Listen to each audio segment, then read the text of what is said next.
Hey, Merry Christmas, everybody.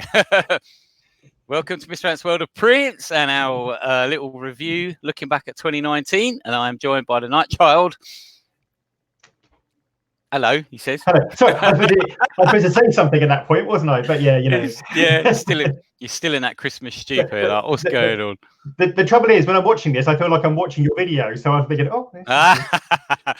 Yeah, and I don't know. We did want Mr. Purple Music to come on, but I think he's busy.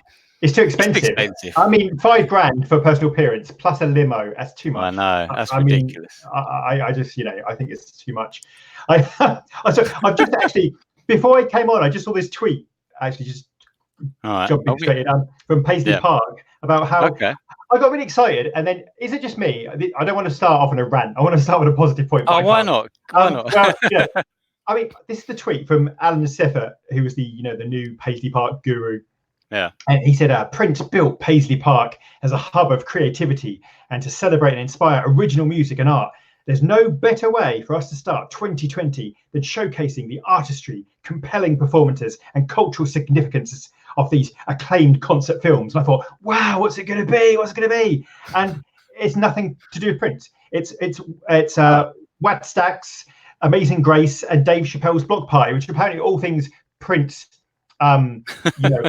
liked, but not Prince. I mean, you're sitting there with the biggest vault of Prince material, thousands of concerts, all these videos, and you're thinking, you could put out any of those to really further Prince, but no, they're going to do some videos that Prince liked. I mean, presumably Finding Nemo will be back on there another day or something, I don't know, but it just seems a really bizarre choice. You've got all those great things at Paisley Park and you're putting on, it just seems random. I don't know, it's just me. I know. The things you could have shown, and you're going to show. I mean, they're all great. I'm sure they're all fantastic, and they're really the things that Prince would have enjoyed. But you think this is supposed to be about pushing Prince's legacy, not necessarily other people's legacy. I mean, they can, I'm sure, take care of their own legacies, but it just seems a very strange thing not to put on. I don't know. Maybe it's just me. No, I know exactly what you mean. Yeah. I turned into Mr. Purple Music there just for 1 second. Oh, come on. We have to rant on his behalf as well. So, right. that rant was for you, Mr. Purple Music. That rant was for you. So there you go. If you're watching, we love you. Happy Christmas, mate. that rant's for you. Yeah. Oh dear. Anyway, sorry. I'll let you start now. Sorry. That's all right. That's all right. I'm just setting out, making sure this is all working all right, and comments things up here because there's nothing up there. I think we're only about 3 people watching at the moment, so we're. That's 3 more than usual. To be fair, that is very true. That is very true. I presume it's all set up right. Anyway, so well, 2019. What a year it's been, isn't it? It's been nothing happened. Nothing happened. Hardly anything happened at all. There was the odd release here and there. I think there was a couple of concerts, some book. Really? I think there was a book apparently. Yeah. I don't know, something else here and there, but whatever. So, the year started obviously with legacy reissues back in February. Well, in February as well, we had the Revolution visit the UK, which was amazing. Some sellout gigs at Shepherd's Bush Empire, which we were lucky to attend. There were many men who got in trouble because one of them was on Valentine's Day, wasn't it? So we avoided that. we were wise. we were wise, but that would have been very, very naughty. That, God dear, but amazing. That was amazing to cross that off the list and say we've seen them, which is incredible. And then obviously the first legacy reissues came out, didn't they? And we had 3121, wasn't it? That one was a lovely lenticular cover. I do love that. Oh, I love that. That is the best one. I love that symbol bit. Oh, that is one of the best covers. It's beautiful, isn't it? That is beautiful. So good. So I mean, we kind of we missed out on that sometimes when we got the 16 copies when we went to see Prince at the O2. But I know, just those very, very thin cardboard thing you just get, and it was a shame we didn't get the proper, because the actual CD when it was released elsewhere was that lenticular cover, wasn't it? We didn't get that. We got the little cardboard thing. There you go. To be fair, it was free, and that might have bankrupted him. I don't know. It would have cost a bit. 20,000 in every night. Oh yeah, that is true. That's fair enough. But Planet Earth, Musicology, and 3121 all came out on vinyl and on CD reissued. So that was a good way to get things going. The start of the year. I only got Planet Earth because it was just because of the O2 and the 21 nights. It kind of meant a lot to me, that, so I wanted to get that one. I still yet to get the other two. What about yourself? I have all three. You got all three, yeah. Yes, I'm looking at them now. I don't know why, I can see them, but yes, they are really quite remarkable. It's just nice to have them as to actually just, and it's interesting because, like I say, a lot of that was overlooked. Planet Earth, Musicology was obviously slightly more widely sort of, it was announced as his comeback, but how many times have we heard that? And 3121, but Planet Earth I think got overlooked quite a lot, and some tracks on there, like The One You Want to See, I just yeah, what a track. Yeah, I love. So I mean, it was good to have them out in February, and it's amazing that that's February. Bizarre. Feels like ages ago now, doesn't it? It really does. I mean, the Revolution, we have to say, the Revolution was I know, quite emotional for a lot of people. I think it was quite an emotional gig. I think that when they were talking about Prince and how they were all 19 when they kind of got into the Prince camp, and it was interesting to see Wendy talk and Lisa, and that was quite an emotional. It's a very different feel to say we went in December to see the NPG, which is more of a party atmosphere, more of a kind of like I think the NPG perhaps had their emotional moment before. In a sense, whereas the Revolution, it was just so. It still seemed very raw, didn't it? Yeah, yeah. Whereas we had that. It was at the same gig, the same venue, wasn't it? So. Yeah, I know, which is weird, wasn't it? As you say, when we did the MPG at Nels back in 2016, was it? I don't know. I think so. That was an extremely emotional and incredible night, wasn't it? Which we'll never forget. But as you say, this time that gig was very, very much party atmosphere. But the Revolution was something else, was it? It was amazing to see those legends, So. I mean, when you see them playing, I think songs, particularly for me, like songs like America, or they just any of the When Doves Cry, things like that, and you just see them going into those tracks, and it's just they're their songs, as well, and it's remarkable to see. I'm glad I've seen the Revolution, seen the MPG now, seen Morris, great. Yeah. I'm trying to think. There's very few left who I feel like I definitely. Oh, come on! You still haven't seen Robin Power yet? Come on. Well, there are ways apparently you can see Robin Power, but that's probably certain websites you can see. Sorry, Robin. But she's I think she was on one of those talent shows apparently. Oh, really? Yeah, I think as an audition. I didn't see, but yes. Right. Oh, Robin Power. I always think of her Graffiti Bridge. Absolutely. I don't know. Oh well, so what a great start to the year that was, and obviously it was followed up fairly swiftly, really, in April with the Rave reissues, which we got. We got a comment. Holy River 999, great purple fellas. Hope all is well. Thanks for being here. Thanks for the comment. I was wondering if the comments were working. I'm starting to think, is anyone actually out there? I can't comment. I don't know what to say. I can read out the comments, but I can't comment myself. Oh, I'm in control of the comments. Right. I see. I think you can private chat comment that to me, but I'm not sure. I don't know. You should be able to comment. I can't know. But no. Anyway, back to that. So we got to April, and obviously this was released, the Rave reissues, which is lovely. I was very happy about the fact that Rave Into was reissued because that was something that was going. It was still going for like 150 quid, and it was incredibly hard to get hold of. And there's songs on there, remixes, and particularly Beautiful Strange. Beautiful Strange, yeah. And also, so many people overlook that because Prince, for a lot of people, just went off the radar. Certainly, sort of Rainbow Children, Rave Into kind of era, and it was something that Prince had never done before. He'd never really gone back to an album a couple of years afterwards and said, I want to change it and put it out again. And exactly.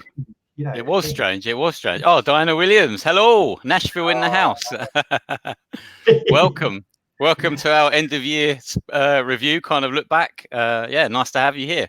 See, Nashville sounds like it's so much better than when you're in England and you can't really say, East London in the house or something. It doesn't sound quite the same.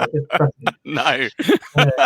Oh, dear. Oh, well, there you go. Well, we're up to April already. Can you believe it? Yeah. So the Rave issues again were on CD and on vinyl, Again, there was a problem of them being purple vinyl. It should have been blue. We all know Oh, that. it I should mean, have been black and come white. on, Shouldn't come it? on. It should have been, yes. You know, but there you go. What can we say? At least these things are coming out. That's something. So I went for the CD one because I needed a new copy of the DVD because I've almost worn mine out anyway. The concert, which did come with, and as you say, great to have the companion album.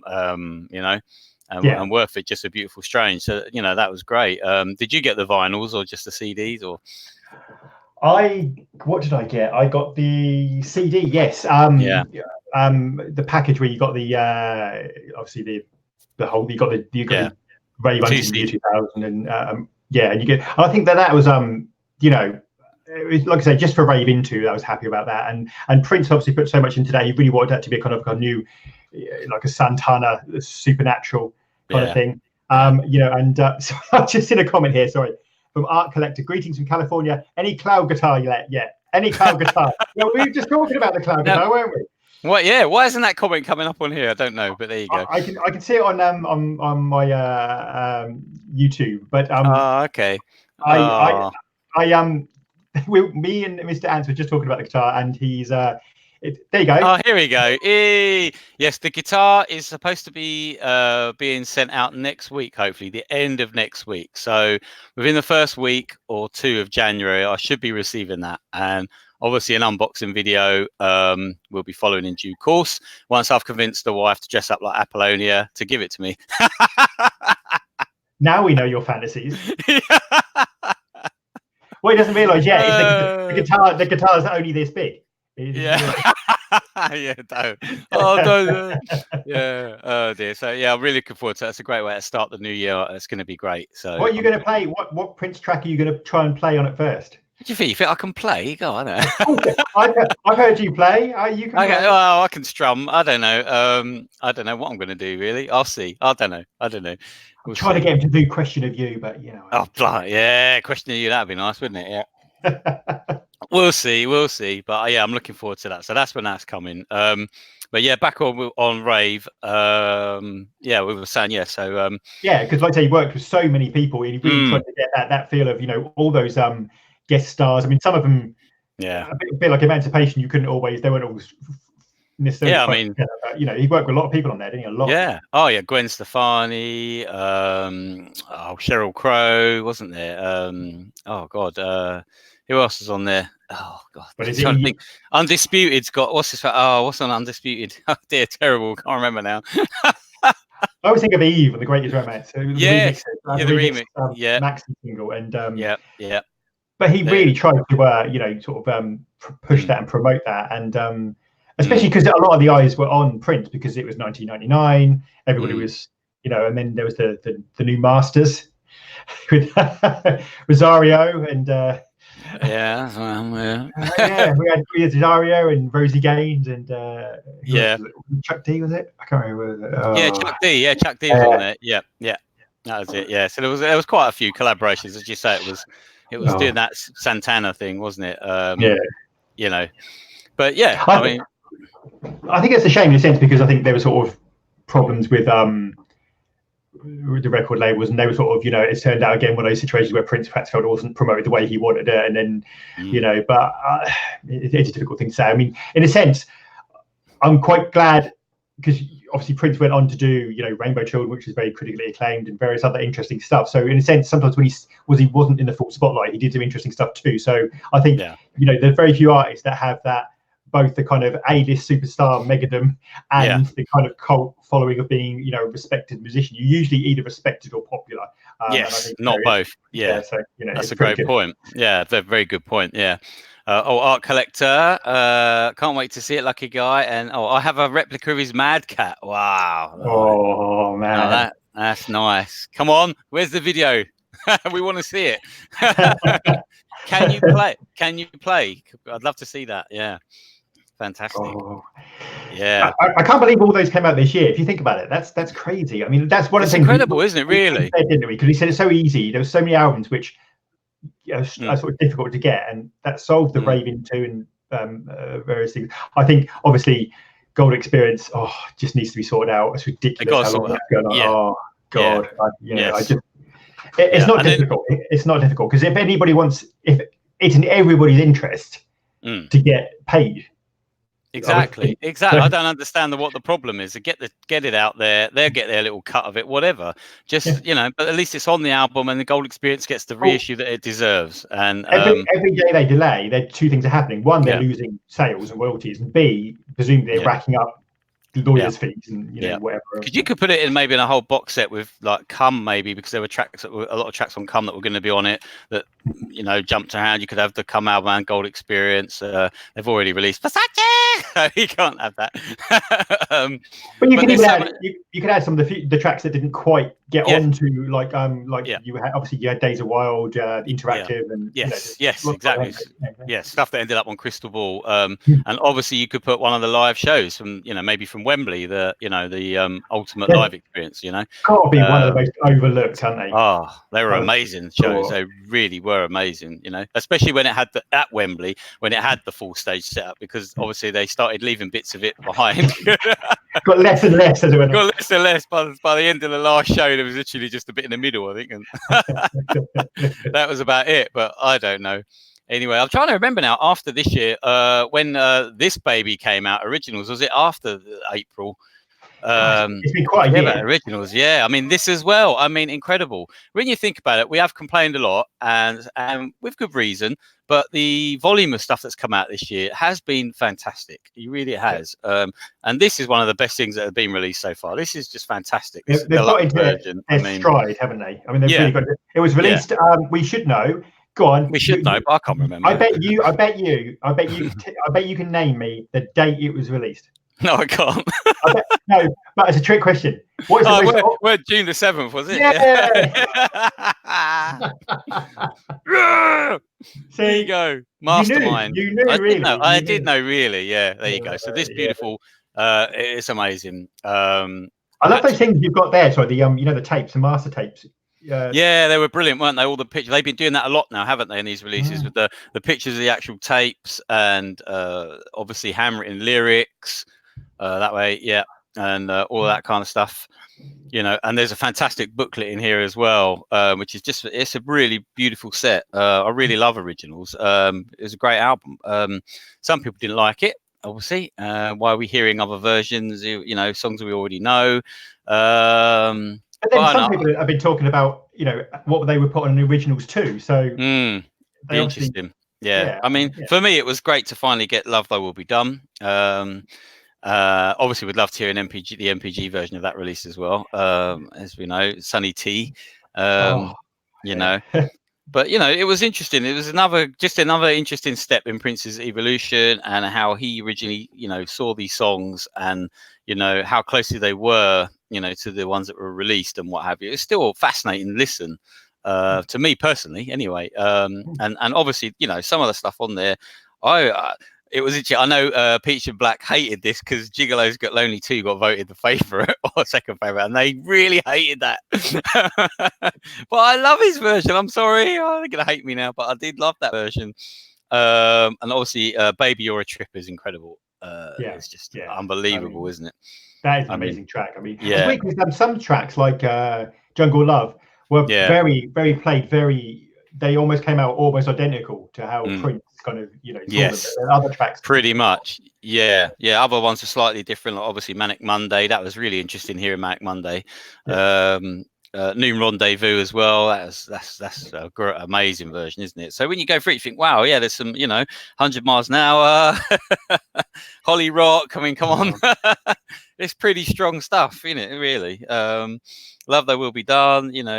Nothing Compares to You. We know all about that. Obviously, and then there's obviously the interesting You're My Love. Yes.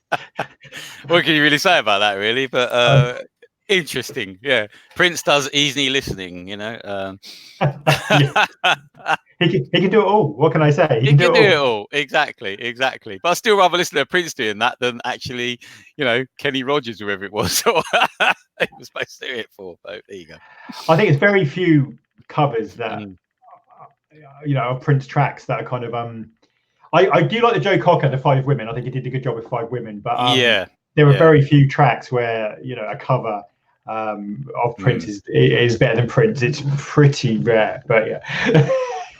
I mean, possibly with the exception of, I suppose, tracks like, say, for Jill Jones, where it's obviously written perhaps for her or written so she can use. And I think, that Jill Jones, I mean, she did her album's fantastic. Her album is fantastic. And I actually only heard it for the first time this year, which is wow. Yeah, I know. I just never ever got around to it, and I couldn't believe it. And I heard it. I thought, wow, this is amazing. Really, really good. I always felt sorry for Jill because I always felt like, first of all, in Purple Rain, she was supposed to sit at the piano and sing the song Wednesday, and then it didn't quite happen. And then they said, she'd have a big part in Graffiti Bridge. And then sort of she got sidelined a bit with Ingrid Chavez. And it's like, and she waited around so many times. And I always felt like she really deserved, and she got a great album, a really fantastic album. But, it deserves a lot more. I mean, interesting if some of those albums actually, because now if you want one, I suppose you have to go, eBay or something, I presume. I mean, God knows. Yeah, probably. Yeah. Oh God, but a great album. And I just suddenly remember something else that happened earlier this year. We've skipped on to June, but back in February as well, there was the Ashavin photo exhibition, wasn't there, in London? Of course there was, organised by our Violent Reality friends. Yes, absolutely. Yeah. We that was quite interesting because we went. I mean, not together. We went separately. No, I had a trip down on the Saturday and had a quick look. Yeah. It wasn't that we fell out. We just went differently. And it was it was amazing. We're not married. Yeah, we're not married. We're not married. Captain. Even though I went there and they said, "Are you Mr. Ants or the other one?" I got over that.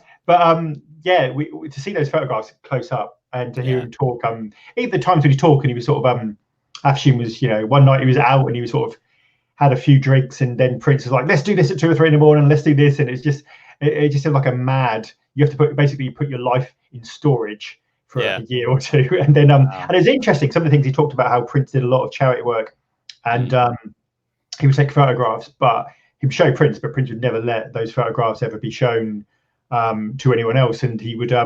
Also, it's interesting how actually try to push certain photographs and say, look at this one. Look, and Prince is like, yeah, we know you really like that one, but it's like, Prince is very clear about what ones he liked and what ones he didn't like, and that was an interesting just to get to hear him talk and also to go in there. Was there many people in there when you went, or? Yeah, it was. I mean, I was invited to the launch, as you were, but I was unable to make it, unfortunately. So I went down on the Saturday in the afternoon, and there was quite a few people in there, just sort of browsing and had a look around, and I got talking to a few people who were asking me questions and stuff and what have you, which is nice. And I only stayed in about half an hour, really. It was a very little small place.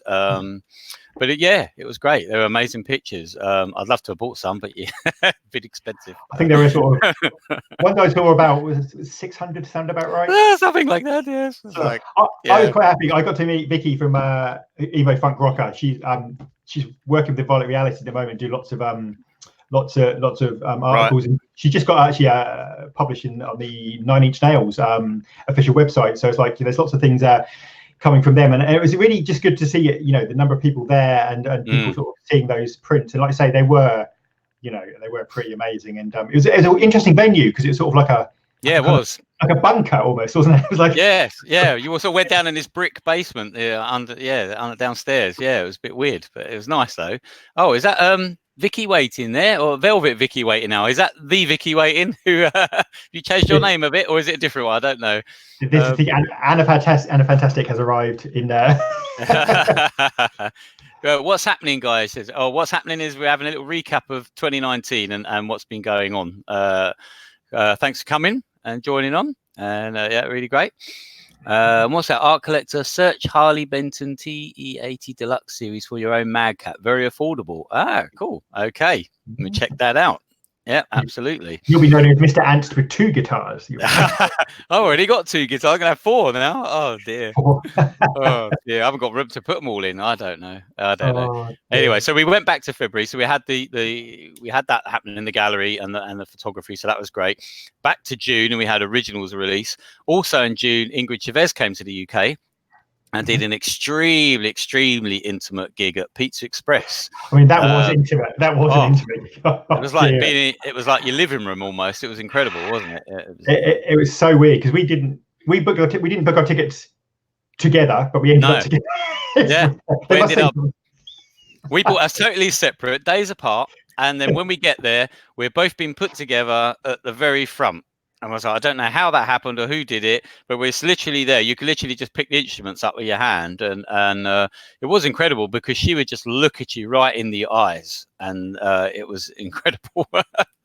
And she was amazing. I thought she was brilliant. She was really good. She did the different version of Snowblind, and that was amazing. And it was so, like I say, so intimate, and it's not something she doesn't really tour very often. She hadn't done this for a long time, and she obviously felt.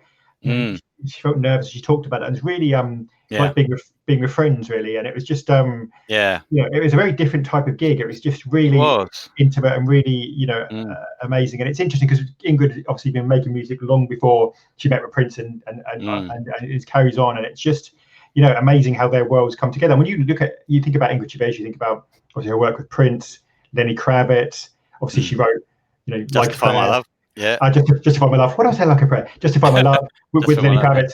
I mean but she's also her work with David Sylvian, and there's so much she has done, and she was just it was just a really honest performance. And when you can see someone for 3 or 4 foot away, it's not all pyrotechnics and stage. It's about the pure performance. The talent.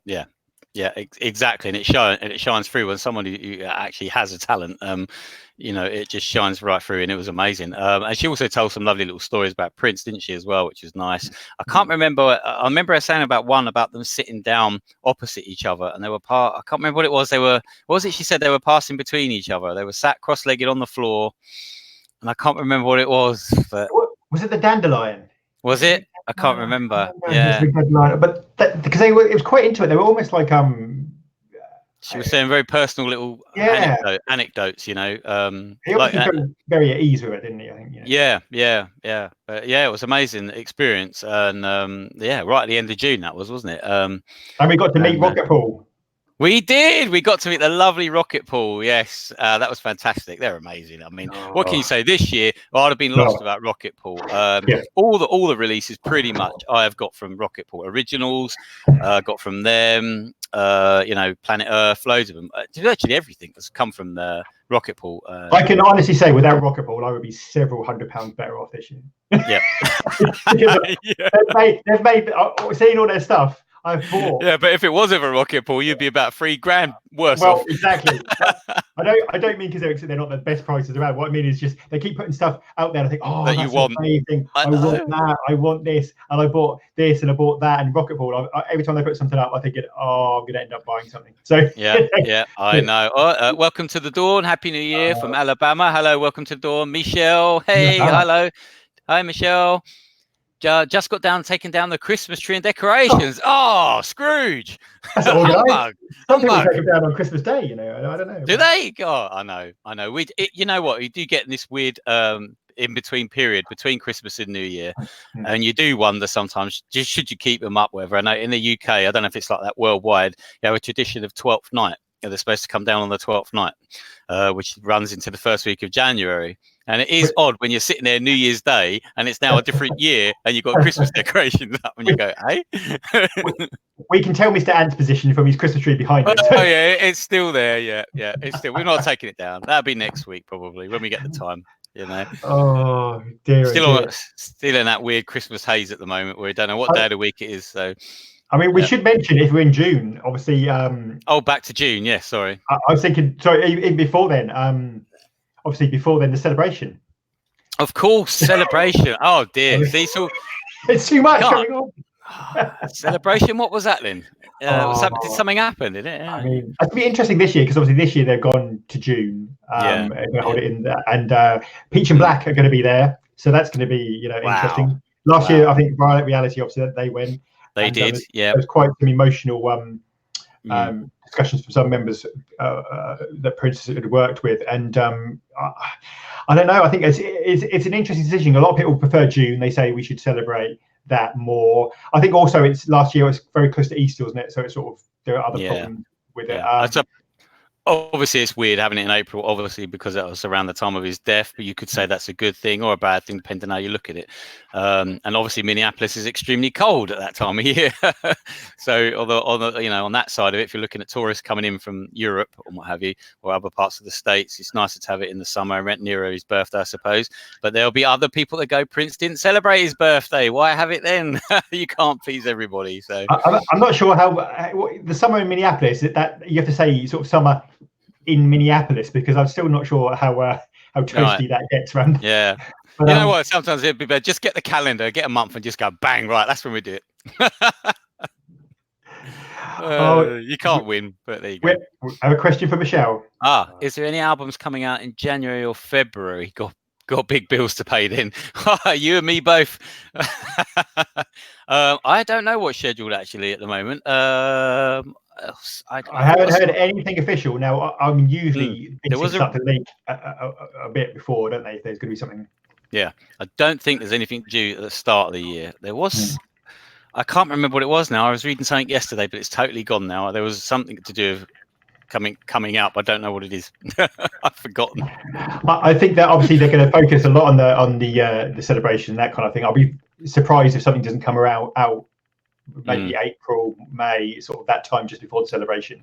Obviously it depends what they go for next. They're obviously also I suppose they've got to look really at the sales of the 1999 Super Deluxe and see how that's fared. Performed. Yeah.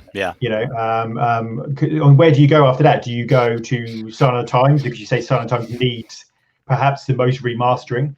Yes, definitely. Yeah. Or do you go? I'm trying to think. I mean, if you just pure popularity terms for the casual listener, I mean, you've done 1999, you've done Purple Rain. I mean, you know, where do you go after that? Really, I mean, technically speaking, the next biggest selling album is probably Diamonds and Pearls, I suppose, maybe. Diamonds and Pearls, that would be one of the most popular, most commercial, definitely. But then does that need, you know, not as bad as Sign of the Times though. Sign of the Times, the CD is pitiful. There's no range on it at all. It's absolutely awful. If ever an album needed a kick up the backside, it's that one. the problem with Sign of the Times is, like you say, if you do a deluxe, what do you incorporate from the kind of Camille crystal ball kind of? It could be factory. I mean, it could be the mammoth set, obviously. But what would be interesting about that release is would they be able to include the Sign of the Times concert? Now, as we're going to get to that's been released this year. Now, they don't hold the rights to it, do they?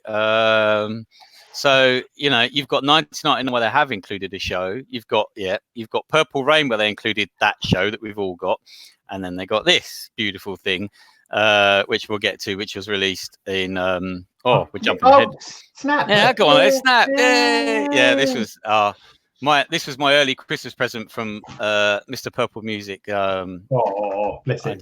I know, I love him so much. So we'll get to that in a minute. So would they be able to include a show? What would they do with that? You know. See, to me, there's two ways you can do it. You can either include another show, like the New Year's Eve one with Miles Davis, or possibly other ones. But if you do include this, I can't. I don't accept that they can't just say to Turbine or whoever now has the rights to say, look, here's some money, let's split the money. I don't see how this is basic deal. This is businessmen do this day in, day out. This isn't complicated or difficult. You just say, we want to put this out internationally. You're going to get a little bit of a cut. You know, I just don't see how it's not possible to do that in this day and age. I mean, especially because it's one of the, you know, arguably the greatest officially released kind of Prince concert, and it's just amazing. So I mean, you know, I hope they do find a way, but it depends where their priority is, I suppose. Because that would make the ultimate pack. Then obviously you've got the remastered album, you've got a concert, and then you've got the Camille album and the Crystal Ball, whatever you know they can get from that, and make just one huge, great big set. It would be unbelievable, you know, to even top 1999 what they've just done. So that would be great. I think it would be, like I say, it would be bigger than 1999. It would be bigger, You'd be talking about, I don't know what, you could easily go to I don't know, 8 to 10 CDs and God knows how many vinyls. 30 vinyls. Oh my God. Be about 300 quid. I don't know. I know. What are we asking for here? I mean, I don't know. I mean, the New Year's Eve one is, it's professionally Miles filmed. from the Park. Yeah, that's a great show, isn't it? Yeah, that would be good to include. They've probably got a better copy than we have, so I presume. I doubt it. It's probably the same one, judging by the way things are going. They'll probably put a feeler out to the Prince community and say, "Have you got a copy?" Has anyone got a digital copy? Yeah. Oh yeah. Dear, I don't know. Michelle. Oh, what's going on? I want that, you guys. What, the Sign of the Times? Couldn't afford to buy it. Well, I couldn't afford to buy it either. I was gifted it, so I was very, very lucky. It is very expensive, and there was only so many made. But it is coming out in normal DVD. Is it already out now? It's out. I think it's December 13th. I think it was. Yeah, but was that again only Europe? I'm not sure. Was that? That was the same configuration. Same thing. Yeah. I mean, the documentary plays. I think that's region 3, but the actual Blu-ray concerts only Europe. Yeah. Yeah, it's ridiculous, isn't it? It needs to be released worldwide. It needs to be for everyone to see, because they did a brilliant job with that. So, and then, so that was. I'm trying to think. When did that come out? Did that come out October? Was it? I mean, I've only got my name on it. What do I know? I know. You've only got your name on it. Yeah, just drop that one in there. Yeah. That's the only project I've ever had my name on. Like, yay! Amazing. Because obviously in September we had another load of reissues, didn't we? I think that was the Emancipation, wasn't it? Versace. And Chaos and Disorder, wasn't it? Yeah. Hang on, where is it? Yeah, there it goes. Yes, I got the CD because. Do you want me to say Versace every sort of 15 seconds? Oh, we did that last time. Yeah, Versace. Versace. Oh dear. We spoke about this at length in our last live stream that we did. I only got the CD literally just to have it, completionist kind of thing in it. It wasn't worth paying 30 quid for the vinyl for that. That's ridiculous. No. I mean, however good Black Sweat is, it's still a limit to I think it should have been like a bonus, perhaps. Yeah, it should have been, definitely. But anyway, but that Emancipation, obviously mammoth. I've not got that yet. The vinyl reissue again. Why purple could have been orange. Or whatever. It would have looked amazing, wouldn't it? But there you go. But it's a huge set, that one, and it's still about £80 in it. I think something like that. English money, I think, something like that. Which about $100 maybe. I don't know. Something like probably yeah. When I was younger, it was sort of like a quid, £1 to every $2, but now it's about £1 to about $1.20 or something. Something like that. Yeah. So I didn't with that or Chaos. I didn't get any of those yet, but it was good that they're done, reissued. So that was the next sort of round of those. They were the last ones this year, actually, weren't they? The legacy reissues. As I say, and then we got the Sign of the Times, which we've just been talking about, this incredible thing. That came after that, I think it was, wasn't it? Here we are. In terms of, is it 2021 that the rights go over? Yeah. Something like that. They have the rights to, is it Sony who have rights to a lot more stuff? So it's going to be interesting to see over the next couple of years exactly what happens. But yes, Michelle, yes, she didn't know they reissued Emancipation. Yes, they did on 6 LP sets, 6 LPs. So yeah, it's massive. Have a look at the Estates, official shop, Michelle, and you'll see it on there. Or rocketpool.com. They've got it in stock at the moment. Have a look on there. Chaos and Disorder, it was released to say at the same time, Emancipation and Versace, and amazing set. But I would love to have the Emancipation vinyl, but maybe one day, I don't know. We'll see. It's interesting because whenever they do this, they do like with the 1999, which we'll get onto. They put a lot of this stuff on YouTube on the channels anyway. So they put it out on YouTube the next few days, and it obviously hits streaming sites. But they put it on YouTube anyway. So there is, in some ways, it's good that at least a certain amount of the print stuff out there is sort of paying royalties, as it were, or advertising to the estate and bringing in some money and raising awareness. But obviously, there's not a lot of live material officially. No, unfortunately, that's one of the bugbears that we have. But obviously, I was thinking about live stuff. Well, obviously we've got the 1999 one, but where we're up to Sign of the Times. Obviously, that led to there's been a few books released this year. There was a certain book released in October. Yeah, apparently. Yeah. I don't know. Tony Delta Blues. Hi. Hey. Yeah. Hi, Tony. Oh, that book. Yes, mine's over there. Yeah. I've never heard of this book. Who's this book? No, I don't know. Elton John. No. Well, you know, when Elton John's book came out, that was everywhere. Oh, look at that. Yeah, beautiful. Show Princess pants off to everybody. There you go. Yeah, hey, bikini briefs. There we go. That'll get the video banned. Oh, don't. Yeah. So we had the pleasure of going to the book launch, which was late October. Was it? Yeah. Was it late October? Something like that, wasn't it? I'm trying to block it out. Trying to block it, and as you know, it was an unusual event to say the least. The poetry night. And Dan Pipenbring was there. I managed to get my copy of the book signed by Dan, and we had, well, it was only about an hour with him, didn't it? Where he basically discussed what's in the book, what he writes in the book, basically. And that was great, and it was lovely to hear. But as you know, the rest of it was very, very disappointing, is because we had so many great people in the building who could have gone up and been spoken to, been on stage, and had a good Q&A for 2 hours or more, and they didn't bother. They just had these unknown poets, and this odd Latvian singer, performer, whatever you want to call it. Yeah, it was an unusual event. Yes. I mean, it's a good point, because, like I say, in the audience there was Afshin Shahidi, Princess Photographer. Yes. Martin Homent, who obviously correctly hit Invine Designs. I mean, there was people in the audience who were, huge, and who had met Prince and had Prince stories to tell, So yeah. But it was a very bizarre night. But yes, it wasn't the poets' fault. I mean, the poets do what they do. Yeah, of course. Fine. It's just it just wasn't really a Prince night per se. I mean, the last hour was, but then. It was really interesting because the last hour, Dan Pipenbring really talked. It was largely the introduction that he'd written in the book. A lot of it was based around that, and you feel we could have got a lot deeper had we had perhaps another. And also, it was such a missed opportunity not to have question and answer with Dan Pipenbring. When you go there, the author's on stage. He's met Prince loads of times, and we, the audience, all the people into Prince, don't get to ask him a single question, not one question. And you think. That would have brought out some new things that perhaps hadn't been considered, instead of the same old thing about, the introduction was interesting and fascinating in the book, but we already knew it. Yeah, he didn't say anything that wasn't in the book, really. And we had the chance to ask him questions, and we weren't allowed to ask any questions at all. No. So it was a bit. Tony Delta Blues, go on. You've got a comment here.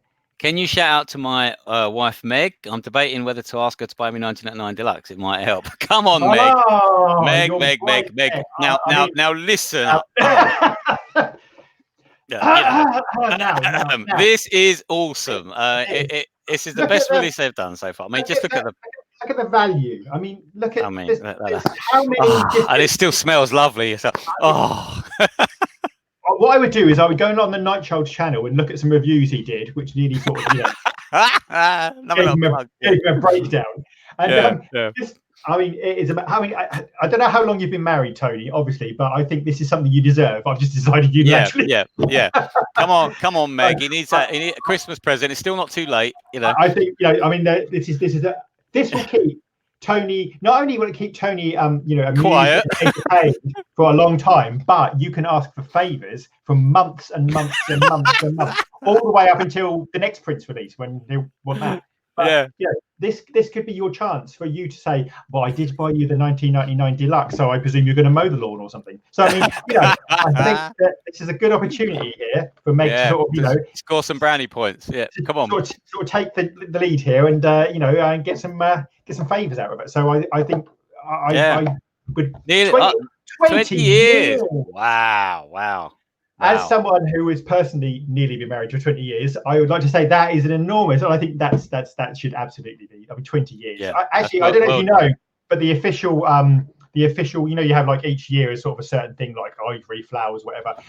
Nearly 20 years is actually the Prince 1999 deluxe set. Well, it's been accepted for years. I mean, that's why it says 1999. It's just below 20. So this is what it's for. Okay, this is the celebration. Dear, love it. If that hasn't sold it to you, Mecca, then I don't know what. Come on. I mean, blimey.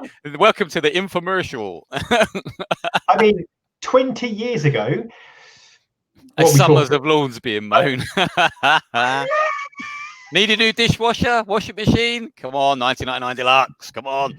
I mean, 20 years. That's amazing. That's amazing. That's sort of, before Rainbow Children. Come on. There you go. I think, wow.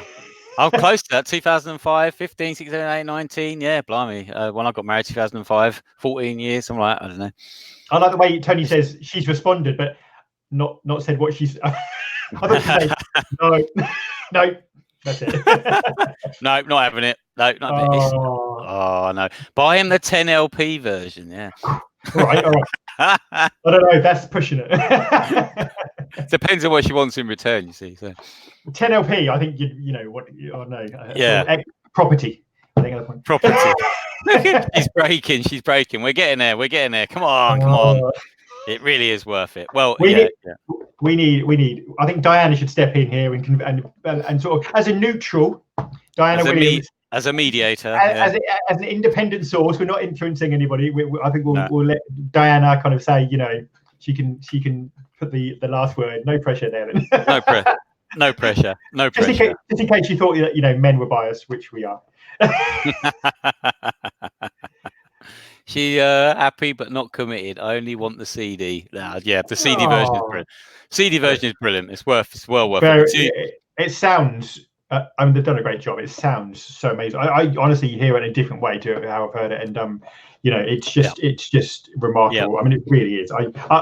This is much more along the lines of what we wanted, and the concert's brilliant because the strange thing is he's a lot closer to the crowd, and it's a lot more intimate, and it's really before the big Purple Rain kind of mega stardom, he's still sort of making his way up, and it's an interesting concept. But we hope Tony gets his. We hope you get it. I mean, it's worth it. The 2 discs of Vault tracks are unbelievable. I mean, honestly, it's worth it for that alone. I've got my issues with the DVD, but only the DVD, not the concert, just because it's so basic.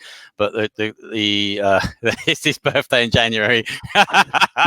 You know what will happen though? They'll bring out something new for January, and then Tony. Yeah, they will. Sign of the Times will suddenly be announced, won't it? Yeah, 20 CD version and a DVD. Oh dear. Oh well, we skipped ahead to December. That's the end of the year. So we're still talking about the book launch, the incredible book. Obviously, there wasn't quite as much as was initially said. That Prince have wrote. Oh, she says yes. Oh, before we go, hey, yay! She's gonna buy it. Yay! There you go, Tony. Job's done, mate. Look forward to you getting that. Let us know when you get it.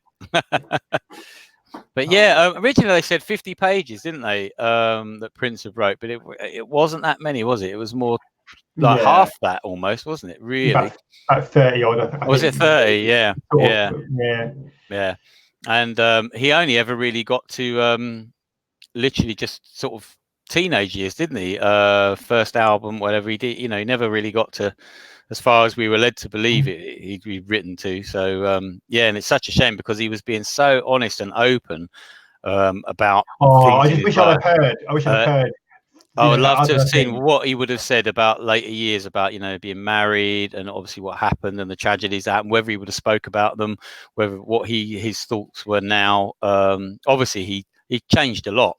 I'd love to have heard him talk about even the whole Warner's thing, like it now. Yes. Looking back on it, just would you got a comment from Hello Mr. Ant from just Amari? Is that Amari of Amari Productions? I have no idea. Because Amari Productions do an amazing Prince YouTube channel. Oh really? Recently discovered, and they put some great stuff in there. So if that is you're fantastic. If it isn't, then I've got it wrong. If it is, I'll be checking you out. I didn't know about you guys. So Amari Productions. Diana Williams. Okay, I've got 50 years on you guys. He's up there playing drums with P now. Oh, bless. Yeah. 50 years. Oh, Diana. Oh, bless. I love Diana. She's a star. Yeah, absolutely, Oh. absolutely. But yeah, so back to the same on the book. What it would have been amazing to see I say the fight with Warner's and everything that went on around that time. What he felt about it, everything so much. The supposed rivalry of Michael Jackson and what happened with them. What he would have said about all of that. Because obviously, we know that they met quite a few times that weren't known about, and spoke on the phone and did a lot of stuff together that wasn't, because he talked about a few kind of bombshells, didn't he? But yes, we never got to know never exactly got any of them. No, just everything. The base, it's just what the extraordinary life he had. It would have been amazing, if we just got a little bit more. But because it ends so abruptly, you're just sort of getting into that's the thing. and you're really into it, and then almost I love like his death. I love to have heard what he said about the Super Bowl, what that must have felt like to perform in front of all those people at Super Bowl, and there's so many things, and just his work ethic, and and like you say, it's so strange because you really do get into it, and you really start to enjoy it, and it is literally just a dead stop. It just stops, and it proves how much he was thinking about different projects and different things, and he was becoming more political and more, I mean, he's always had kind of those kind of, he believed in sort of, getting involved in making differences and making changes, but becoming more outspoken. And it was just a really interesting time. And he was clearly, right until the very last few moments, working on albums, working on music, working on new ideas. So it just proves that, it just makes the tragedy, even more, It just brings it home even more, doesn't it? Yeah, it really does. I've only read it once because of that. I was going to get round to it again, but it's one of the it's not something you're going to read over and over and over because it has such an impact. The photos are fantastic. It's beautifully put together. It's just a lovely book. Again, though, it was so frustrating that it had no presence on the UK high street whatsoever. Not where I was. There's a major shopping centre. There's a Waterstones, there's a W.H. Smith's, and it was never in the shops anywhere. The only place I actually got, my wife actually saw it in a Tesco's in Alpington. You're kidding, of all places. Of all places, but not in a Waterstone, nowhere. And Elton John was bloody everywhere. Andrew Ridgeley's book was everywhere. And you think, come on, this is Prince, and you could get it on websites, but the fact it wasn't in the shop, if Christmas was coming. And the people who weren't fans maybe or whatever, or people just love reading books or reading people's life stories, would have seen that there and thought, wow, Prince, wow, and they might have been tempted, because it wasn't expensive. That's the thing. I think, his humor came out so much in that, and it's such a, like I say, great book. Photos, and like you say, Elton John was everywhere. It was it Foyles that did a big sort of display, didn't they? But other than that, I must admit, wherever I went, it didn't have stands. It didn't have nothing at all. It was just like the usual what we've come to expect with all these re-releases. That there's just no presence whatsoever. There is online, obviously, and as I say, even with the music streaming and what have you. But it's difficult to know who he's actually streaming it, whether it's just the fan base or anybody else is because I know 1999 Deluxe, it did get in the top 30, did it, or for a couple of weeks, but I don't know what happened, physical release, how much it's sold or how it's doing at the moment. But again, there was no presence of that anywhere. Couldn't see that anywhere whatsoever. I think HMV did have a few of them, but they're a huge, great big massive HMV they've opened in Birmingham in the UK, which is like the size of a football field, and this like vinyl destination didn't even have the bloody 10LP one, although they had one copy or something, didn't they? So come on. Come on. And it's interesting because in Peach and Black, on their recent review, part 1, which is incredible, 2 hours or more looking at it, they were talking about obviously the controversies with the 2 tracks that were left off, Extra Lovable and Lust You Always, and obviously the controversial lyrics, and one of them was making the point saying, well, if they'd have left it on, then Prince would have been cancelled. They would have cancelled him because that's it. We don't play his music anymore. And I kind of thought, well, actually, probably not, because no one else is listening to it. Only us or the fan base. It's not like the public are going to hear that and go, "Oh, Prince wrote a naughty lyric. We're not playing him on the radio anymore." They don't play him on the radio anyway. It's quite interesting as well, because the Peach and Black, obviously, you're doing this survey, and we should do a shout out. You've got like 2 or 3 days to the 31st to fill out the Peach and Black survey. So go and do that after watching this. Go and fill out the Peach and Black survey. It'll be on Twitter, Facebook, everywhere Peach and Black are. But they're doing a survey, but they've had so many problems because people in Australia and other places have struggled to get, some people I've seen unwrapping their 1999 Deluxe now. Yeah, and they're only just now getting it because they've ordered it and it's been delayed, or it's been lost, or Warner's haven't. There's so many problems with it, and it just it needed to be better distributed. I mean, I feel sorry as well for people who pre-ordered it. Yeah, they lost stuff, and then you wait longer than somebody who just walks into the shop and if you pre-order it, you should get it the day it's released. Yeah, and some people had to have their pre-orders refunded, didn't they? They didn't even get it. It was and this is a major reissue. They've done a great job in what they've done. It's a fantastic package. So why would you not promote it? Or and again, you don't get no advertisement. You don't hear nothing on the radio. You don't see no adverts on television. You don't anything anywhere. So who else? I keep saying, we say this so many times, who else is gonna buy it? Nobody, because they don't know. They don't bloody know. I mean, we were lucky. I got mine the day before from Rocket Ball. Same here. But it really is it's just ridiculous how it shouldn't be this difficult. This is not a new thing for these record companies to do, and yet for some reason, it needs to be done. Better than that, really. But definitely. But there you go. I mean, but a fantastic box set anyway that brought the year to a close. Really, we had the book, and then this came hot on the heels of the book. Just incredible amount of stuff this year. We've been so spoiled. And this, of course, talking books. Now, I've yet to get this. I know. Mr. Purple Music's just got this for Christmas. It's actually handy because not only can you look at it, and not only is it beautiful, but if you want to do some weight training. It holds the door open. It's about I think it's about £7, so it's about half a stone. Wow. It's heavy. It's really significantly heavy. I mean, it is beautiful, absolutely beautiful. Yeah, I really got to get that. I've got to say, it is just amazing. I've been so spoiled. I've been getting into the artwork and God knows, but that is really amazing book. Yeah, it really is. Yeah. You think you've had that amazing book, Morris Day's book, Prince's book. Amazing. I'm going to talk to you about Morris Day because the strange thing is, right, this is very weird. I got a thing through YouTube saying your views have gone up by 80 or 90% because of one video, and I thought, okay, wow. I thought maybe it's Rolling Stones or something. It was a Morris Day book just in the last week, so I'm wondering if a lot of people got that for Christmas maybe, and sort of. That's interesting. Yeah, I was really surprised because I thought I hadn't seen it necessarily. He has been giving quite a few interviews though. I noticed on TV and various American talk shows and things like that. So I'm wondering if people are sort of buying that book now and sort of discovering that and reading that. And so Morris Day's book could be doing a lot better than people think. It's certainly the interest in it has been going up. So it'd be interesting to see how the sales of that are going, because they seem to be I've had more views for people looking at the Morris book than the Prince book. Yeah, well, that's incredible. What's that all about then? Yeah. Wow. I don't know. I don't know. Is it because people think they're going to find out more about Prince from other people because they know that Prince maybe didn't write a lot of stuff for his book? So then maybe they're thinking, well, it's not worth it. Is that he's only wrote a few pages, whereas Morris is going to dish the gossip? Maybe, I don't know. Or is it that, or is it just the fact that Morris is, I suppose, he's still out there, extremely popular. He's still pushing it. He's still talking about it, giving interviews, and apparently he's been giving interviews, and each time, sort of, just the odd little nugget of information of him and Prince. So he's kind of, and then they say, oh well, I want to hear.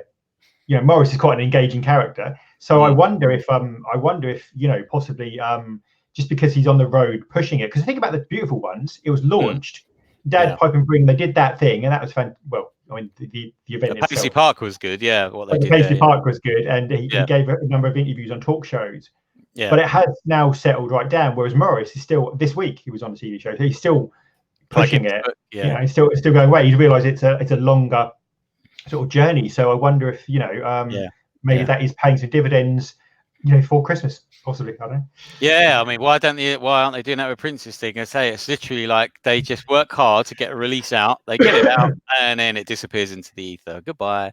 Did it ever happen? Oh, okay. There's not really a long-term push, is there? I mean, I know it's not like the old days. I know it's not like you have an album, you release a single a few months before, then something else, and then the album. And I know things have changed, but it's strange because even 1999 Deluxe, a lot of people said, oh well, it's on YouTube, a lot of it, or there was a huge amount of sharing of the sort of bootleg versions of it going around, and it's very difficult nowadays, and you have to pick up all those streaming revenues, you have to pick up the YouTube revenues, you have to keep Paisley Park going and all these things. But like I say, it's the hardcore who will buy well, certainly the LP version probably is. Absolutely. I mean, if you're just casual, you might buy the remastered. You might buy the remastered album, maybe, or the 2-disc one. But again, they didn't do a set that was good enough for the what do you call it? Not the hardcore. The standard. Person who just goes into a record shop and might think, oh, I might pick that up. You say, why wasn't there the version of the album with the vault tracks? See, that was interesting because I wasn't sure, because at first I thought, why didn't they do just disc 3 and 4 as a kind of standalone vault tracks? But then I suppose their thinking was, well, we want people to buy more, we wanted to buy the whole set so we can kind of get more money. But then a lot of casual fans might have just wanted the they might already have 1999, they don't necessarily feel strong enough about it to have a remastered version, so they might have wanted the vault tracks. But yeah, it's difficult. I mean, the only way to get the vault tracks was to buy the £50 version, wasn't it, or whatever? Or so you can't get them any other way, or the 10 LP. So as you say, it's just I don't know. It makes you wonder how much money they are making from these. They don't promote them, and it's worrying because you think, how much longer will they continue putting stuff out like this if it's not making money? So I don't know. I'd be interested to see, like, say, what different configurations sold, like especially the 10 LP version, because that, I know it's expensive, but it couldn't have sold that many. But it's what you say as well is right also about how how do you want to keep it going. I mean, in a sense, yes, it's easier in the sense of they haven't got they've got it in the vault. All they've got to do is put it on. I've got a few comments. So welcome to the dawn. Haven't decided in buying Morris's book. I haven't got it yet. It seems so many are profiting off of Prince's memory. There's a lot of that going on, definitely. There's some people we won't name. We won't name. Got any hair to sell, anyone? Meow. DP. What do you both think about the recent changes at Paisley Park? Is this a change in management we're talking about, or because we were just talking about that? They've just put like I said, these 3 movie nights, and it just seems a strange thing. We saw the tweet from Alan Seffert, who is sort of the head honcho, as they say, at Graffiti Bridge. I was going to say Graffiti Bridge at Paisley Park, and he's playing these 3 films, and they're fine, they're 3 films, but he's got access to the Prince vault. You think put Prince concerts on there, put Prince things on there. I mean, I know they're looking at the merchandise, and I know they want to get a kind of more interaction. I think the celebration will be at the key time when they can really push forward their new ideas and say what it is that they want to believe. It's a huge thing to take on. I think if Alan, if I could say one thing, it would just be reach out to the people in the community. Reach out to the YouTube channels, to the podcast. Reach out to people like Peach and Black, Mr. Ants, even and Violet Reality, all those people, and just reach out to them and just make use of them, because the more you can embrace the community, it works in 2 ways. First of all, you get your message out and you get the the products out there, but also you get feedback on what people want and the hardcore bass want, and also I think what is available and what people would be interested in. And in a sad way, and this is saddens me to say it,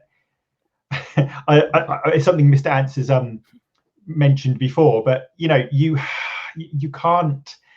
It's difficult to but get new people interested. It's really, really, really hard, and we are this kind of hardcore left of Prince fans, and it's sad because I want lots more young people to be involved in it, and not lots more people to come into Prince. But it is very difficult. We were lucky at the NPG gig to see some hope. Yes. Hi, Danny. So that gave us a lot of made us feel good. And I just it's difficult, because although these box sets are going to be for the hardcore, and like I say, we do have to cater for the casual fan, but the casual fan probably knows Purple Rain 1999, may know Kiss, Diamonds and Pearls maybe, but they're not going to know the Rainbow Children. They're probably not going to know 3121. They're not going to know Planet Earth. They're not going to know they're certainly not going to know the Chocolate Invasion or Slaughterhouse or anything. God, exactly. Yeah. So I also think, because some of the changes at Paisley Park, they're now allowing some photo and videos to be taken, aren't they? In the sound stage, I do believe. I think is it only in the sound stage? I know our dear friend and former other channel, Peace and Love. Yes. She put up some video. She's now living in Minneapolis, and if you're watching this, or if you're out there, we love you. Keep going. She put some videos out there from the soundstage, and it was obviously it was fascinating to see that. But obviously, I don't know whether people agree with that now, that because obviously we know how Prince was about that kind of thing. No phones, nothing allowed. Now it's I was told. I thought three things. That sounds mad. First of all, I thought my first thought was how similar it looked to the O2 exhibition. Actually, a lot of the way things were arranged. It was quite interesting. But the two thoughts were, on one hand, yes, Prince didn't like cell phones at Paisley Park, and that was important because he wanted people to get into the concert and the experience and things like that. And but also, it was effectively, his home where he spent a lot of time, and I think that possibly is. I know it's different now, because in a sense now everything's social media driven. They want people to take pictures of Paisley Park and say to their friends, "Look, come to Paisley Park," because Paisley Park is not. It's not an incidental place. If you were in New York or LA or London and you go, "Oh, I'm going to London for whatever, I'll pop in." You're not going to pop into Paisley Park. No offense, it's in Minneapolis. It's not a hub of. No. In the nicest possible way, it's a fantastic, beautiful place. I'm saying it's like lots of places in Britain. You wouldn't pop there just because you were doing something else. Like if it's in London, you could say, well, I'm going to lots of other places. I'll go to there. But because it's where it is, you need reasons to go. So I think they want people to share it on social media and say, look at the things. Come to this. Come and visit. And the ticket prices, certainly to see the films and stuff like that, are relatively cheap, because you've got to get out there. I mean, some of them are like $10, $15, $25, which. Because it's not an easy place to get to. No, welcome to the door. And you're saying about them serving alcohol now as well. I know that's a big issue. We don't want to see, obviously, it getting trashed and people, puking up or whatever, drinking too much or spilling drink and, ruining the place. So it's obviously Prince didn't, as far as we know, wasn't a big drinker. He liked a little drink here and there, as far as but he had strong views about all that sort of stuff. So that's upset a lot of people. It's a tough one, that, isn't it? Again, it's difficult because, like you say, it's money. It's money. That's the trouble. It's a way of making money. Yeah. So the problem is, and I think you said it actually a little while ago. You said that he's not here to perform those live shows for 2 million, 3 million a night. And how he brought in that income from like Musicology to 20 odd million, and the London shows at 20 odd 25 million, and how he brought in those live performances. He could pull a live performance at a party for 3 million. He could do that. Whereas that income's gone. So now you've got the problem of how do you sustain Paisley Park?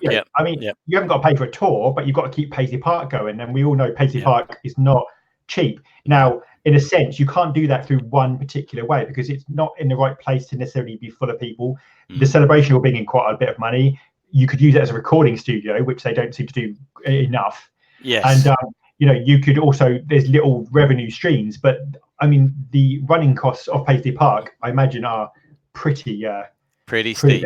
Yeah, especially just that soundstage, I mean, to use that. But as you say, they had Beck record an album there this year, didn't he? And those covers that he did, Prince covers. So why not rent it out all the time? That's one permanent income then on top of celebration. Which would be good, and it'd be great to see it being useful. What it was meant to be and how it was originally conceived. And to see concerts, because like I say, you could do concerts there with you do concerts there, yeah, no problem. I mean, that wouldn't require any setup or anything, like that. Well, also, yeah, when it comes to the pictures, I don't mind the soundstage so much because we've all seen it anyway, and it's been released anyway, like on Rave concert. So you're not seeing Prince's personal quarters. Now that's out of bounds, and obviously areas of Paisley Park shouldn't have any pictures. No way. But so when it comes to celebration, as I said before, like what they do with the Star Wars celebrations that they have, I know it's on a huger scale, but they have a panel or they have a performance and they live stream it on their YouTube channel, so everyone who can't go can see it. So wouldn't it be great if the Prince celebration did something like that? So we're going to have F Deluxe, or we're going to have Revolution, we're going to have a live panel, we're going to stream that panel, okay, so you can watch it. Okay, maybe not the live performance because they want to keep something exclusive, but at least you could see the panels, and see what's going on. Like with the Star Wars one, they have live cameras on the whole time of an area, foyer area, just constant people going by, and you can just get a kind of feel for the atmosphere, or something like that, maybe. It's a really good idea because it does two things. First of all, like you say, you get to see bits of it and you get to have that access, but also it acts as a kind of advertisement for people to go next year. Say, look, this is the sort of thing it's like, and these are the sort of things that happen. And even if it's just a video of people coming in, and here's a few minutes of a panel, let's talk about the panel, here's a few clips of the live before, just something to kind of, like say, show people what the celebration is like as an event, because it's a whole village. And the thing is, like you say, it's not for people who are not American, or even for some people American, depending where you live. If you live, we forget how big America is. If you live in Texas, it's still a very long way away. But I'm saying for people in Europe, that's a significant. It's a lot of money to go there. Thousands of pounds. And DP saying they're pay-per-view for celebration. I mean, that's another idea and another way of bringing money in, definitely. But I just think that if it was free on YouTube and it was available for a lot more people, you'll be bringing in and attracting a lot more people. That's an interesting point, because Andy Allo does these nights where she sort of plays like a concert or whatever, and you can watch it, and you basically you pay what you feel like a bit. So it's like I think it has to be like $1 at least, but I mean, if you want to pay $5 or $10 or whatever, you just pay a few dollars, and you get to watch it. And like I say, that brings in some money, and you get to see it, and you get to, because lots of people who want to go, because on one hand I understand they don't want to ruin it all, they don't want people to say, well, there's no point in me going. First of all, you go where you have a lot of the experiences are off site, in the sense of they're the people you meet up with, the experiences you have. You get to talk to lots of people who love Prince. You get to be there physically. So there is something unique about going. But for the people who can't go or can't afford to go, they might say, well, look, I can't afford £2,000-3,000 to go, but I'd be happy enough to pay 25 quid to watch live, and they got some money coming in then. So to watch some kind of exclusive content or something. That's a good idea. So there's so many possibilities. Who knows? Maybe they are going to think about these things going forward. Now it's under a new kind of management. We shall see what happens. But obviously, because also with all of that, there's also been this issue about Taika selling her part of her. Yes. It's difficult, because on one hand, obviously, I don't think she ever thought she'd be in this position, and also lawyers. I don't know if it's purely an American thing, or it's purely just when you're dealing with people who are that rich. The amount of money that's been spent on legal fees is astronomical. Shattering. And the thing is, they hadn't received any of their money, the heirs. No. So they were building up these huge debts to lawyers, hundreds of thousands of pounds, even millions of pounds to lawyers, saying, well, you owe all this money based on when you get your share. And then 1 year down the line, 2 years down the line, 3 years down the line, they still hadn't got their share. I can't believe it takes 3 years not to give them some money and say, look, here's a bit of money, and then we'll sort it out going on. But it's difficult. And I think she just wanted her money at that point, and she's out. I mean, now she's out of the, as far as I understand, she sold her share. So she's out of the, so she has no say in anything now, or control. I mean, it's like, wow. I mean, a lot of people are like, so sad. It's like selling a part of your brother. Well, this is the thing, because it's almost like it's a commodity now. It's a business. It's like a share. I mean, it's a share. Literally, it's a share. But I'm saying it's like a share like you buy and sell shares. It's almost like people saying, oh, I'm going to invest in the Prince estate. I'm going to buy X amount of the Prince estate. And long term, you've got to think one of Prince's heirs has already passed. Tyka's sold her share. It's going to be less and less. It won't be that long before none of them are involved yet. It'll be purely corporate business, which is exactly what Prince was against. The thing is, then where do you draw the line? Do you say, oh, they're business people, so they have one care. They care about making money. So on one hand, that can be done well in the sense of they want to release material, get products out there, sell things and make them official and get all these videos out there. But then on the other hand, are they going to go too far and start putting Prince's name on every bumper sticker, every bloody, every tacky thing? Is it going to be, I mean, we've already seen them sort of Capital One credit cards and, I mean, where's the line? Where exactly is that line? Get your Prince Funko Pop with your Happy Meal, I mean, where do you draw the line? I mean, what do you do? Do you license?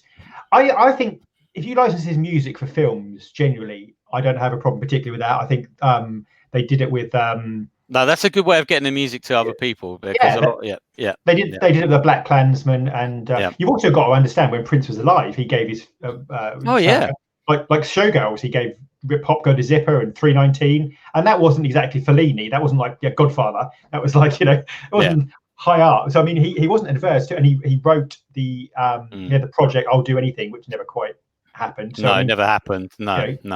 Prince did license out his music to some films. Absolutely. Yeah. I mean, that is a good way of getting people in, because a lot of people buy movie soundtracks or stream them or what have you, or they will hear the songs in the movie and go, oh, who's that?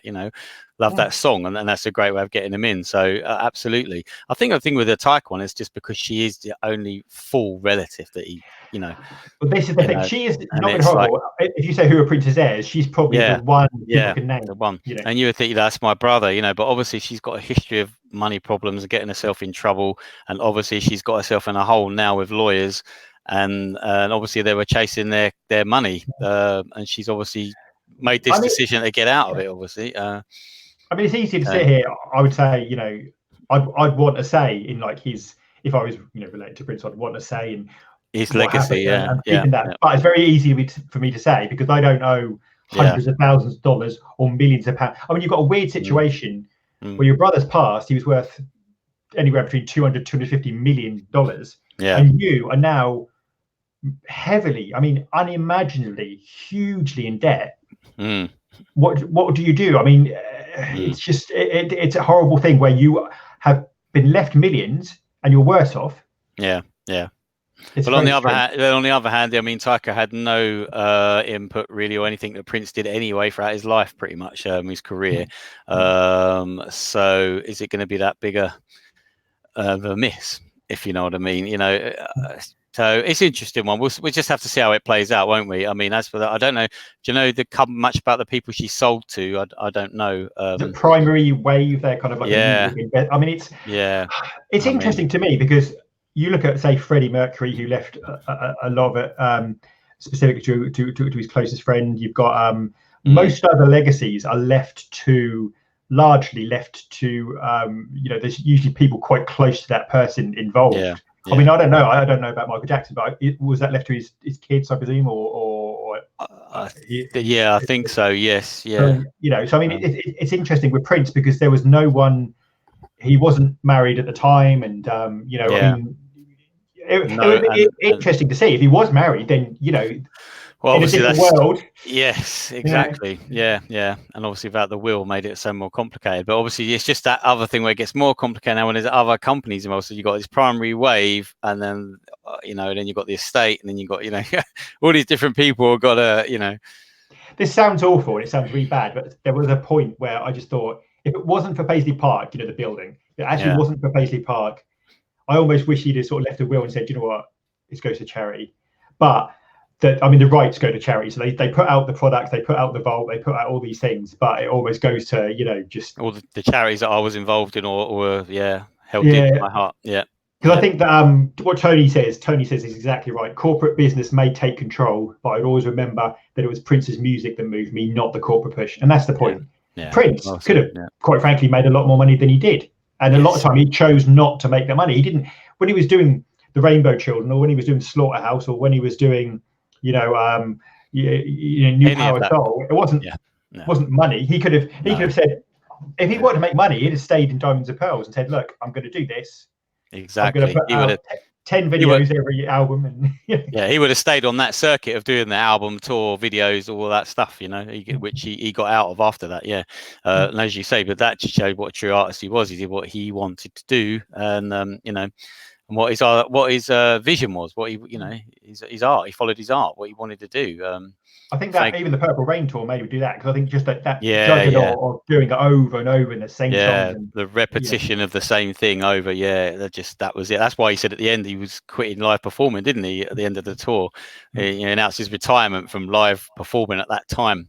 So I think it really wore him down, didn't it? And hence why Around the World in a Day was such a wow, completely opposite direction.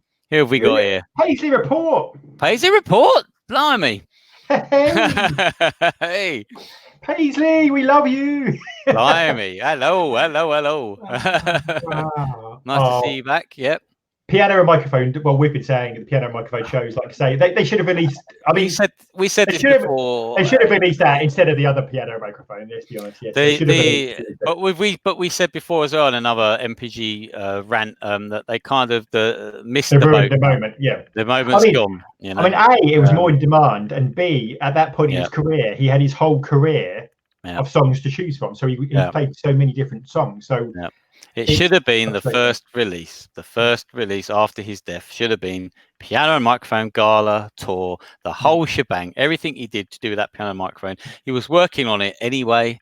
It was filmed, and it was no offense, it was probably the easiest Prince concert to film in history. Yeah, I mean, why not put that out first? And now the moment's gone, and then you release it now. It's like, when are they going to release it? God knows. It's not even on the radar at the moment. So just it's odd, really odd. Why? I don't know what the energy saying. Then they do the other piano and microphone instead, which is confusing for people. Well, this is the problem now. What would you call it? Yeah, exactly. Piano and microphone 2020. Yeah, 2. piano and microphone 2016, whatever it was, 2015. Yeah. I don't know. I like I say, I hope they have. I mean, I think they have somewhat missed a moment, but then you think, well, I still want it, obviously. I want to see it, but what do you? I don't know where it would fit now. Where would you release it again? Would you release it in April on an anniversary or around his birthday, or does it matter? Does anyone matter? Are you just happy to get it whenever? I suppose. I don't know. Let us know. Tell us. You could even put it. I mean, Christ, you could put it on YouTube tomorrow if you wanted to. If you wanted to. I mean, nowadays, in terms of how they make money from these things, maybe, I mean, as bad as YouTube is and Prince's views on that, in a sense, it's one of the ways you can make money. A lot of music is viewed on YouTube now, and you get, you don't get huge amounts of money, but ultimately, it is a business investment, and you get millions of views. I don't know. It's one of those things. It's you need to have the presence, because if you're not on social media, if you're not out there, then I mean, I don't know, because I live in a kind of Prince bubble, in a sense of all my Facebook groups are Prince. Yeah. So, tell me about it. Yeah. So I see Prince all the time, but that's because I'm in those groups now. Exactly. If you're not. Outside of those groups, I don't know how, like in general music terms, is he just thought of as Prince? This is what I've always said about the advertising. All the advertising comes in those groups, or I get sent an email from Paisley Park because I'm a member, because I registered. Just one. Yeah, they sent a few recently at Christmas. Yeah, blimey. And because I'm in all those groups, like you say, but anyone outside of that aren't hearing or knowing about it unless you see it in a shop or advertised on TV or on a radio. Without that, you're only going to hit the hardcore people, and that's taking it all the way back to where we were talking about 1999 Deluxe and Lust You Always, and and Extra Lovable. That, as I say, I can't see that Prince getting cancelled if they'd included those tracks, because it's not, no one else is listening to it apart from us. Yes, it could be. The interesting thing that, it's such a difficult thing now, isn't it? This obviously Me Too woke, in the UK they call it woke generation, this thing of not upsetting people, not offending people. Here in the UK at Christmas there was a new episode of a very popular program called Gavin and Stacey. You might have heard of that. Hugely popular sitcom that was James Corden and what have you, and was very popular. Hasn't been an episode for 10 years. So they did a Christmas special, Christmas Day, and part of the episode they did the karaoke singing the Fairy Tale of New York. And as we know in that song, there's a bit, you scumbag, you maggot, you cheap, lousy faggot, blah, blah, And they sung it and people complained that why did they allow that word in there? Because it's offensive now. You can't have that, and this is part of this thing that's been going on. It's so difficult. I mean, the song was made 30 years ago. And it's played on the radio sometimes that way and other times. And yet you look on comments and people on Facebook, because they were being shared, and everyone was going, oh, what are you talking about? Get a life. It's a great song. We love it. So who's complaining about this? And where's this all coming from, that these things are so offensive to people now that we can't, we have to pretend it didn't happen, basically. Like the past didn't happen because it's too offensive. It's ridiculous.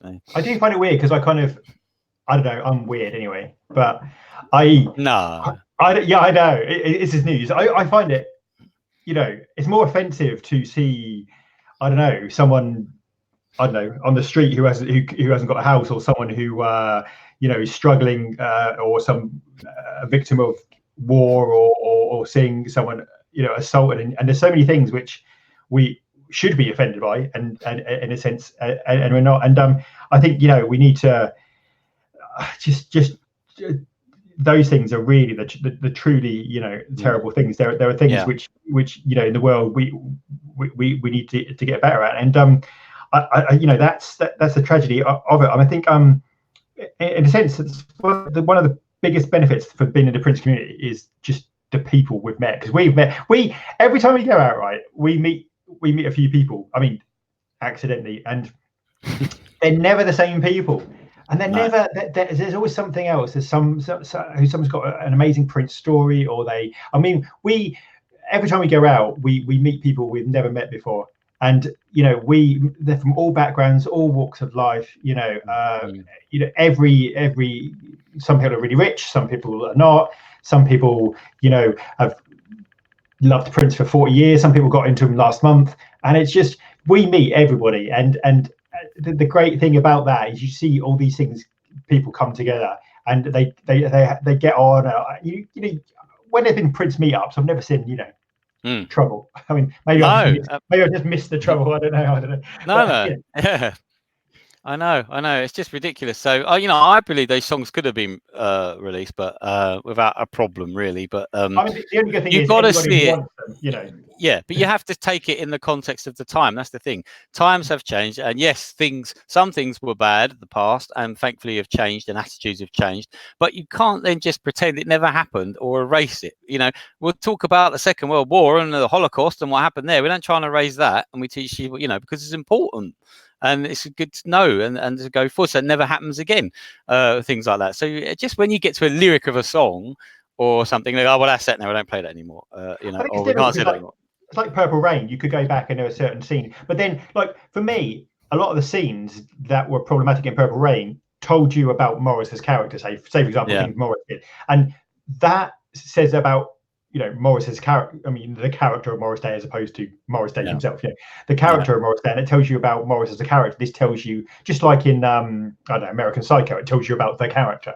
And so it's not so much it tells you about what the character's attitude is and what they are like. And like I say, it's you have to take all those things. I mean, this sounds mad, but people always think we're living in the time when we were sort of much more enlightened and stuff. In 10 or 20 years time, they'll probably be looking back at the time now and going, oh God, that was exactly what the hell was happening there. I mean, the world's gone mad. You've got Trump and Boris Johnson, and you've got knife crime out of control in the UK. You've got homeless people all over the place. You've got and we were worried about a word in a song, and we didn't release "Do Your Dance." We didn't know. Well, but the other thing we haven't mentioned is the clothes you can buy from Paisley Park. Have you bought your £2,500 trench coat yet? Oh, I've got my purple trench coat. Yeah, I'll just go and get it. Yeah, you know. They look amazing. That, you know, the £2,500 trench coat. They had the top. I think that was a few hundred. You know, so they're selling lots of. I think there must be a lot of rich fans who buy these things. I presume, otherwise they wouldn't, you know, make them. But I presume so. I mean, or how much it makes you wonder, doesn't it? I mean, you could. Carry on. Yeah. Technical difficulties. You're right. Oh, he's going to get something. What's he going to get? I've got to show you my necklace now because you know. You're gonna. I've got to show you. I mean, you know, this. Where is it now? That's lovely. I mean, look at that. Oh wow, that's beautiful, isn't it? I can't get out of it now. I so want one of. I really want one of those. Look at that. So yeah, I've always wanted one for ages and ages and ages. It's like, finally got one. So that's a new thing from the estate, isn't it? That one, or you can get it in gold, can't you? You can get it in gold or silver, yeah. And they are about $100, I do believe. Don't tell my wife that. I mean, it's worth it just for the little bag you get. I mean, come on, you know, the little bag. Oh, very, very nice. Flap on it now. Dear God, I dropped on the floor. What's going on? Shocking, but yeah. Oh dear, that's lovely. Yeah. But yeah, it's very beautiful. I must admit, it's very that is lovely, isn't it? Very beautiful. I'm just going to rub that in. When you get your cloud guitar, you can get me back, right? Yeah. That's lovely, though, isn't it? Really nice. Bling, Tony. Yeah. Those clothes are ridiculous. I wonder what Prince would think. Welcome to the dawn. Yeah, well, you know, again, who are they aiming it at? Who do they think is going to buy it? How many are they going to sell? It's like with talking about the guitars. You can buy cloud guitars from the estate, but they're about $3,000. So you know, who's buying them? I just don't know. You know, because it's only I bought 6. Go away, smarty pants. I want one. I see. Official. Yeah, we see that's another thing, isn't it? The deal with Bravado that made a lot of the t-shirts has come to an end, and they were doing some brilliant t-shirts. A lot of people, I don't know if we got a nice parade one, didn't we, from a certain gentleman? We did indeed, yes. If Nightshade got that bling for $100, I don't feel bad at all getting $90. Can I just say, I've been married nearly 20 years, so I think that that this is equivalent to this. You know. Yeah, exactly. There you go. Love it. Yeah, look at that. So if you haven't got this, then you probably yeah. Well, I got one of these that someone bought me. Yeah. Shake your money maker. I don't know. Anyway, what were we talking about? We're sidetracked now. Totally lost my train of thought now. You had a train of thought. We had. I did somehow. We're talking about the guitars, I mean, the expensive. Yeah. I managed to get all my Blue prints sent out, so they're all. Oh, lovely. They're on their way. They're all gone to America. I think some people got them in the UK, and a couple of people got them in America. And they should be. So they've all been sent out. The post office has become my best friend, and they're like, "Oh, another thing to America." Oh, yeah. Yeah, Tony, someone will be prepared to pay a cloud guitar for several grand. Oh, absolutely, they will be. But you can't imagine it's lots of people. But I know with the cloud guitars, there are a lot of people who want the exact specifications that Prince had with the pickups and all the stuff that's on it. So there obviously are people who would pay that. Yeah, absolutely. And Prince actually was selling them himself as well. Back in the day when he had his shop. In Camden in London, because it was the yellow one, which is the one I'm getting, in a cabinet on the wall in a case as you walked in. And again, they were around the same price then. They were about $3,000. So they were a lot of money. A lot of money. Yeah. So so it's something that Prince was doing himself anyway with that. So so. We had loads of stuff there. They had the NPG Camden Lock mugs. Do you remember? I broke mine. Mine broke eventually. They had obviously the little the symbol back in the day. They still got mine. Yeah. Did they have the tamburacas then? They did. I bought mine from there. My original one that broke. I had from there, and I bought the NPG Gold Nigger album. I got from there. I bought the magazine. You know the magazine, the NPG magazine. Yes. It was amazing. A car sticker, even though I didn't have a car. Yeah. The blue book. Go on, you read it. And the Blue book is amazing, Nightchild. You got me in trouble with my husband. I bought it. I've got the I'm terrible. Oh, geez, Oh dear, we've I got didn't. people in trouble with their husbands. We've got people trying to get their wives to buy them stuff. I mean, what are we doing here? I It's just love it. gorgeous. I All love her it. eyes, just gorgeous. Yeah, I mean, they're fantastic, aren't they? Yeah. she's so sweet. I mean, I'm a little bit jealous because she's an amazing artist, and then she also goes surfing on Bondi Beach. So I mean, as you do, yeah. It's a life. But that is a remarkable book. I mean, it's pride of place on my principal. And it's just everyone you look at, you think that's just an artwork you could frame on its own. It's just they're amazing pictures, aren't they? Really amazing. And it's I was very lucky to kind of to get a free one. Oh, amazing. There's a couple of lovely giveaways that you've done this year. It's been fantastic. It's been a busy year on both channels. We've been doing a lot of videos. It's slowed down this month. Been so much going on. Obviously, Christmas, Purple Pick of the Week. I just didn't get time to do any more. I wrestled with doing another Christmas. Yeah. And then I thought, God, that's so predictable. Why doesn't that get played at Christmas? I mean, he should have done a video. First of all, he should have done I'll do that one. I'll put that one out at Easter, just to be different. I mean, I do wonder if Prince had if Prince had made a video for that, would that be now one of the? I wonder. People said, "Oh well, yeah, but it's pretty, sad and depressing." I was thinking, all Christmas songs. Last Christmas by Wham is pretty. Yeah, a lot of them. Yeah, a lot of them are breakup or heartbreak songs. E17 pretty depressing. I mean, you got E17 Stay Another Day. That was about his brother's suicide. So you can't get any more depressing than that, can you? So and it's a beautiful song. So I think it could have worked if he'd done video. I mean, obviously, I don't know how he'd feel about it, but no, I don't know. Yeah, obviously because he didn't celebrate Christmas, obviously, but I know it's a shame that, but maybe I don't know. I'll think about it. Might do it next Christmas. Who knows? But I did think about it, and then I ran out of time anyway, so it was like, oh well, not gonna happen. Welcome to Dawn. We've been married 35 years. I think 35 years. I think you deserve a Blue Book. I think 35 years. I've told you this is what you get when you get to nearly 20. Married and then you get the Blue Book when you get to 35. I think for 1 year you get Versace. I think that's perfect. I think we should do all Prince anniversary by depending what you get. I mean, you should do a whole list of different years on what you're entitled to for your anniversary. Yeah. For me, I think 50 years would have to be the cloud guitar from the estate, obviously. That'd be nice, wouldn't it? That'd be nice. Or a celebration or something. Or a purple trench coat, yeah. A trip to Celebration, amazing. But so I know. So this year, anyway, we got up to December. We did 1999. Also, MPG were touring this year as well. We got to go and see them at the Shepherd's Bush Empire 2 weeks ago, I think, wasn't it? Just before Christmas. It was like ages ago already now. But it was an incredible night. Talking about people we got to meet. We met Danny Tickner, who's his name. Danny. Hi, Danny, if you're watching. We got to meet you and your son. We had a great evening.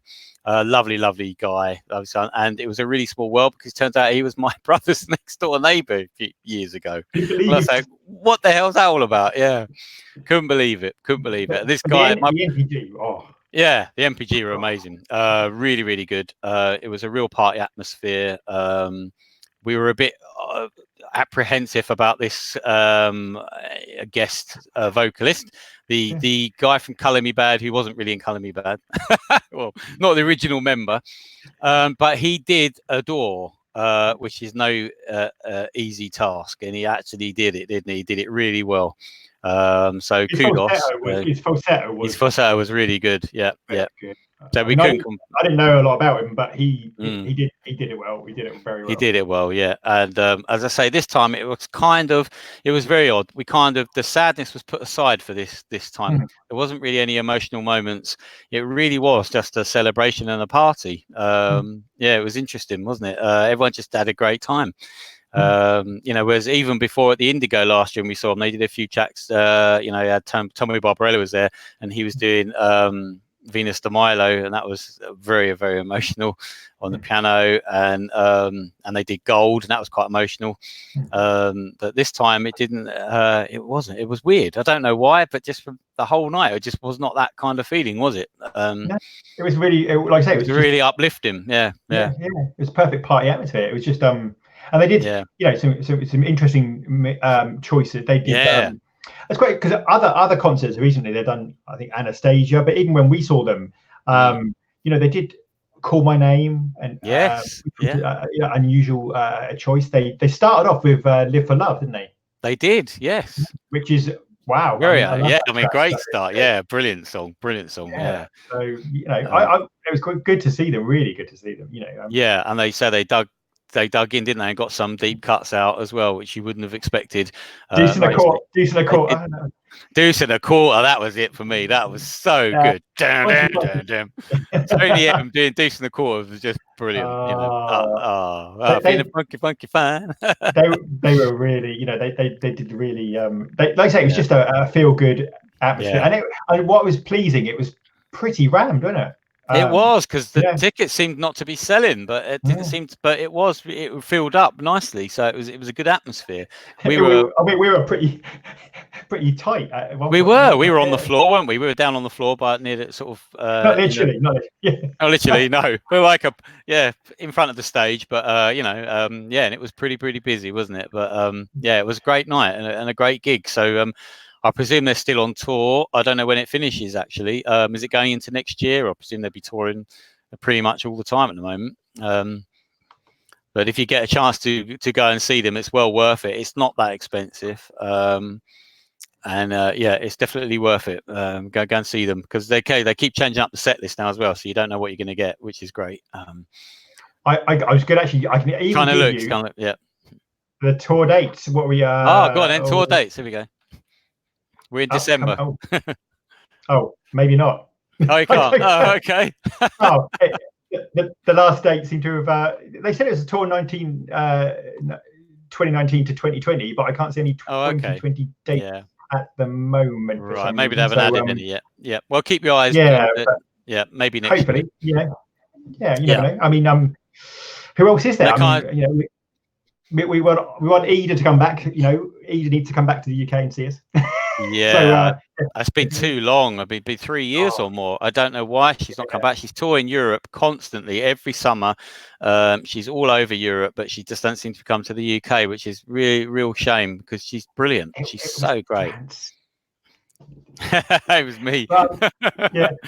I gave her a glowing review, and she was lovely. I met her and spoke to her, and she was so lovely. And I was like, I'd love her. She's very down to earth, friendly, down to earth. She's just, you know, just incredibly and I mean that gig she did, it was in a function room of a pub, no lie, in London.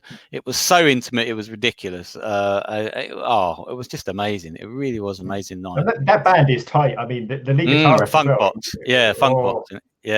amazing, really. So let's hope she comes back, because at the moment we said this last year we thought, well, nothing to do next year. I hope there's going to be some events, and we've ended up, you know, seeing the MPG, seeing the Revolution, seeing Ingrid Chavez. So it's been, you know, it's been great. These things always happen, though, don't they? They always happen. Like, you've got nothing booked, and then it'll 4 or 5 things. There'll be a release announced, there'll be a concert announced, there'll be something, and oh god, and suddenly you're frightened you haven't got enough money. If you were a betting man, right? Yeah. What would you think is going to come out next year? If I had to say to you, like, I don't know, a couple of projects that you think will come out next year, what would you say? I suppose Sign of the Times Deluxe. I'm going to put my neck out and say that. Including a DVD and all that. Well, who knows? Well, that would be nice. It needs to. Well, as opposed to reissues, actually, they've only done one this year, haven't they? As not legacy, because this is the thing. They're two different things, aren't there? There's legacy reissues, and then there's the deluxe of the original catalogue. So if we're talking deluxes, I think Sign of the Times probably be the only thing next year. Maybe an originals 2, maybe. Oh, okay. Maybe. And obviously the next wave of legacy reissues will definitely be out, maybe February, springtime, because they've still got to do Rainbow Children. They've still got to do New Power Soul. Oh god, there's loads, isn't there? Thinking what was on that list. Crystal Ball. Thing is, Rainbow Children, I mean, probably Gold Experience and Rainbow Children, in terms of how much they, you know, I mean, Rainbow Children is going for what? Original vinyl for that is some people's over £1,000, isn't it? $1,500, $2,000, $2,000 on eBay. I mean, come on, get the Rainbow Children out, but please don't put Rainbow Children on purple vinyl. Please don't. Please don't. If you're listening a state, put it on rainbow vinyl. Let's have a different color for each track so it looks like the rainbow. Or I don't know. Cool. I mean, yeah, it would be cool, wouldn't it? Or a standard black. Just don't put the Rainbow Children on purple, please don't. And just, you know, it'd be so good to have it on 180 gram vinyl, you know, and back out there, because that is a masterpiece. I think it is an absolute masterpiece. You don't need to be a Jehovah's Witness or follow any other religion to find meanings in that album and to have it change your world. And I mean that, it will change your world. It's incredible. I've never, you know, I can't speak highly enough of the music and that album. It's just wow. So, I mean, you know, imagine wedding feast on vinyl. I mean, what more could you do? Oh, I know. It's brilliant, isn't it?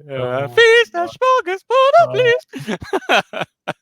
Thing is, you could tie that with like say, there's so much to come out, and at the moment it's not sort of, you never know. I honestly have no clue in terms of, like say, the deluxe, where they're going to go. Some people have said, oh, it's going to be, some people convinced it's Parade, some people convinced it's Sign of the Times, some people think it's going to be sort of, you know, more early 90s. You know, it's again, I mean, Parade is an interesting one, because again, there's so much. There's a Parade, you know, the early version of it that's got all, you know, like you know, Wendy's Parade, and you know, all my money, all my dreams, and you know, all those tracks. Others Here With Us. That's the one, yeah. Others Here With Us. So, you know, there's an amazing material that didn't make it on the album.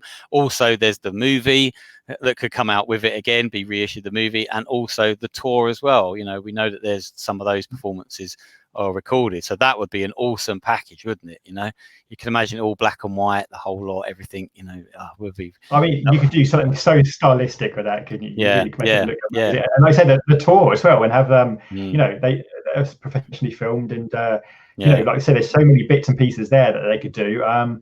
I just don't know. The Sign of Times. The problem I think is the Sign of Times is whatever they do. You know, there's always been this controversy about the 2 songs missing off 1999. Imagine Sign of the Times, because wherever you draw the line, people are going to go, why didn't you include this? Why didn't you include that? It's going to be so difficult. I mean, yeah, absolutely, because there's so much stuff that in that period that he recorded, so many projects. You know, it would be, you know, as you say, it's going to be very hard. I think you'd have to sacrifice the mono edits of the. We don't want the mono edits, man. Love Sexy would have done. Yeah, Love Sexy would be nice. That would definitely needs the treatment. Absolutely. Now, would you put the Love Sexy with Love Sexy with the Black Album? The Black Album. Have a 2-part kind of good, bad, yin and yang, the yin and yang thing, you know, positive and negative. Light, you know? Yeah, that would be amazing. It would be electric on one side. And the Love Sexy tour on DVD, but a DVD that has a menu, please, and options, not like the 1999 one, which I frisbeed across the room. Peach and Black were talking about the frisbee disc. I don't know if they saw my video first, but that's where the 1999 DVD went. Because you know, I was so shocked at the just standard disc. It's like, you know, that someone done on a computer, just burn it onto a disc here. No menu, no song selections, no audio chapters, nothing. You're like, oh dear. I don't know. Anyway, I digress.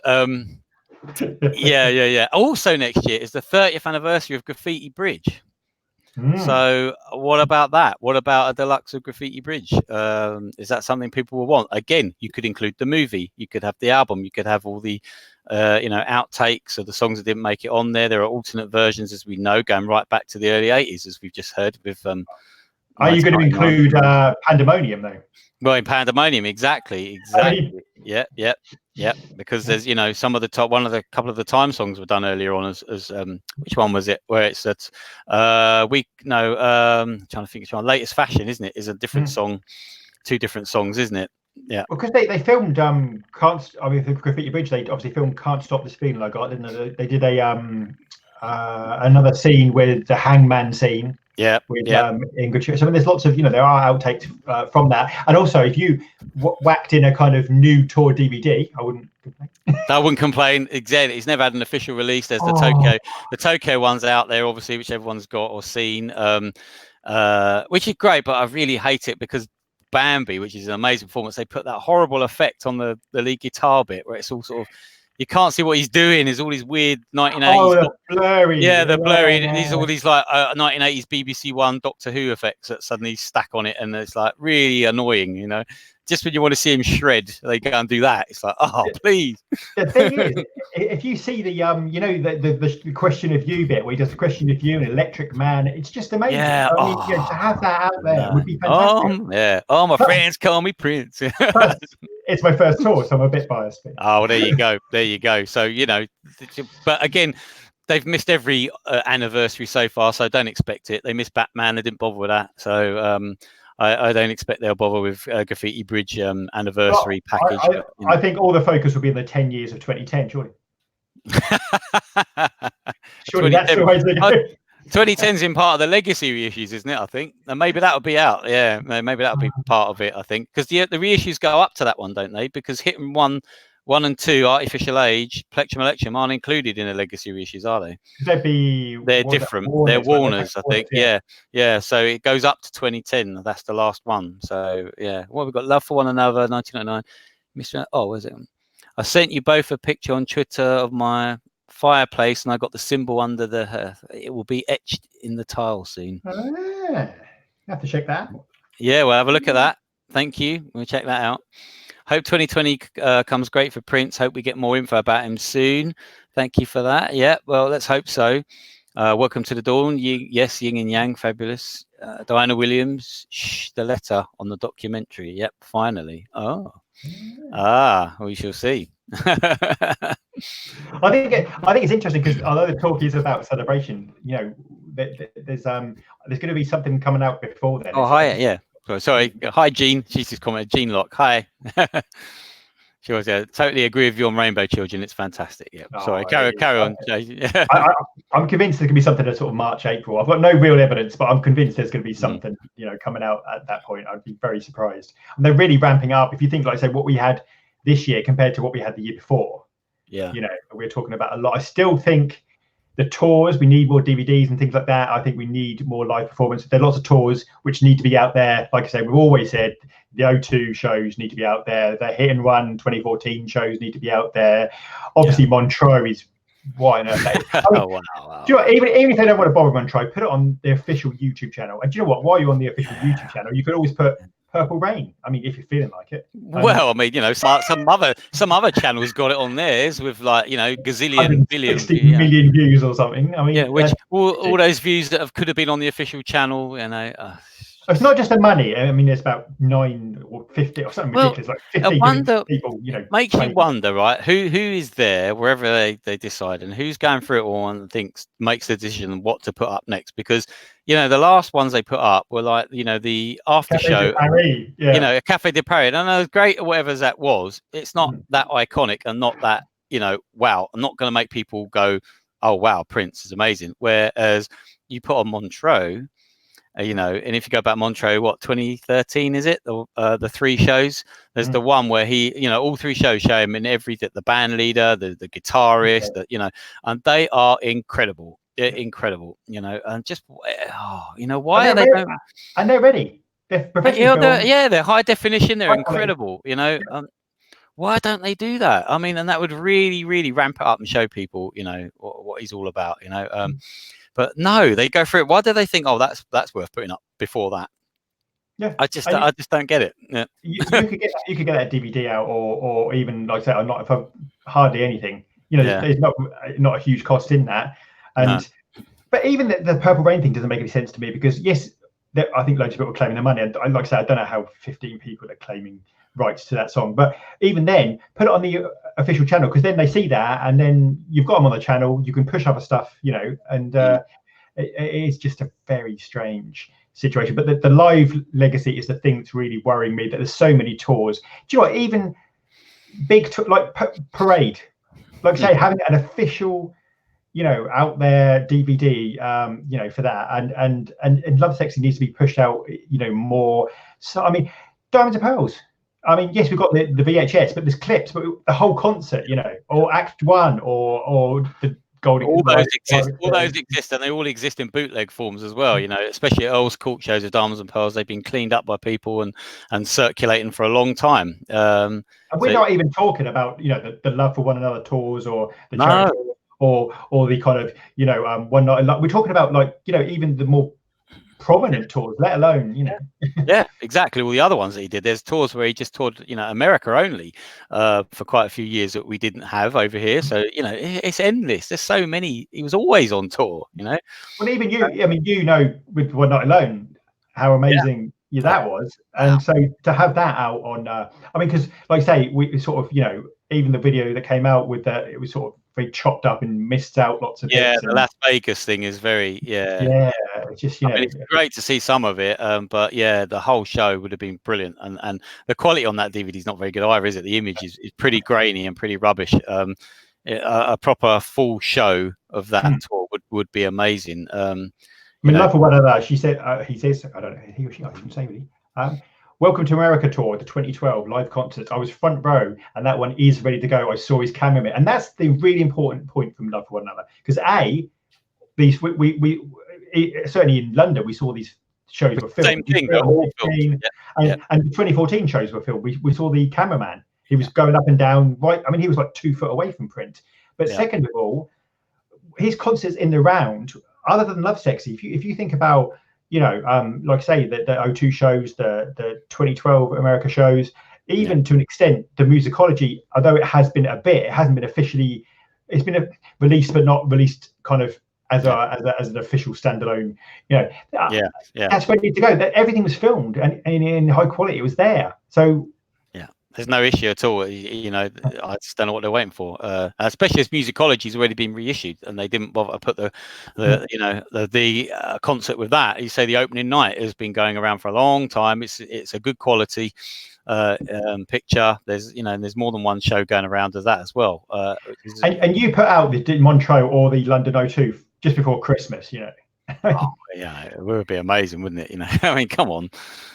It's just ridiculous. It continues to be a thorn in the side. It's something they just will not address. Obviously, as we said with 1999, it's going the right way in that aspect, as in box sets with a live concert. Yeah. So that's a huge step in the right direction in terms of.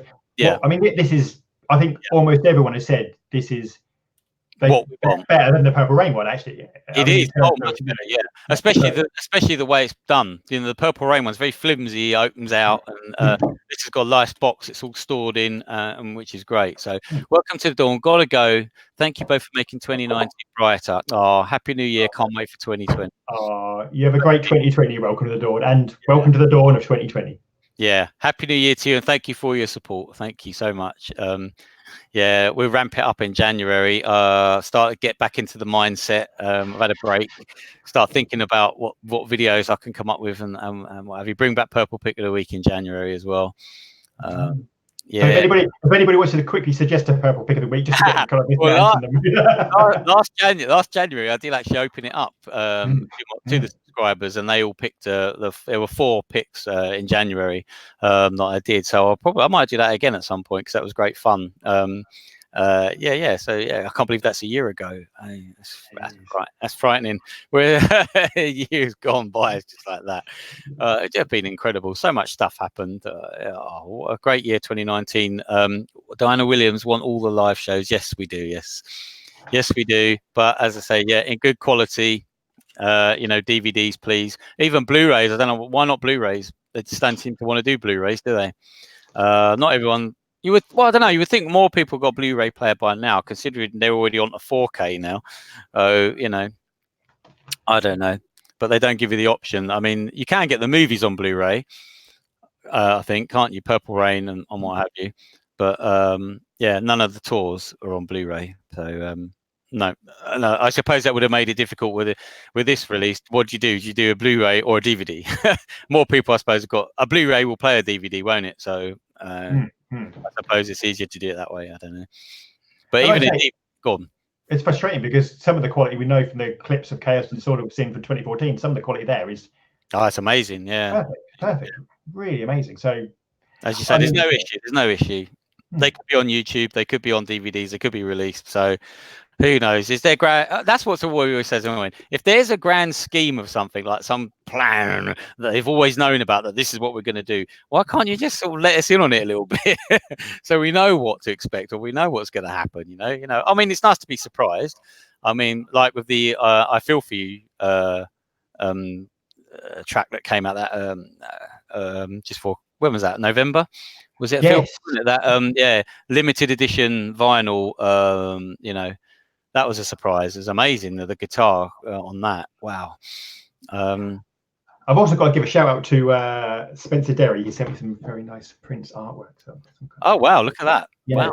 Prince is late, hard at work, late at night in his kind of Paisley dimension. So it's like, gosh, wow. Spencer's designed a lot of Prince's t-shirts and you name it. I've got a big poster on the wall actually of a Spencer Derry design. So yes, he's a star man. So he made me a nice Christmas. Oh wow, so cool. I've got to say thank you to everybody. Actually, everybody's been amazing this year. I mean, certainly, like I say, for both our channels, we've had some amazing comments, and really, we do appreciate it. We when we started this, how many years has it been? How many years ago? A long time ago, years and years ago, whatever it was. We didn't expect any of this. No.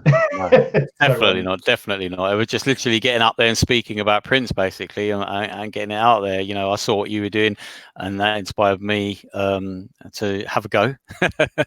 And I can't believe where it's taken me. It's just incredible. At the time, you just couldn't, like you said, at the time, people forget you put up a Prince video, and then about any music was about 2 seconds taken down. Exactly. So it's still tricky here and there, but we find our ways around, and at the moment we're able to get on with it. YouTube is constantly changing as well with its rules and structure, which makes things difficult and challenging. You never know why a video flies and why one doesn't. For instance, like the This Is Prince series that I've been doing, part 5. My whole channel went berserk when that came out. It hit 23,000 views.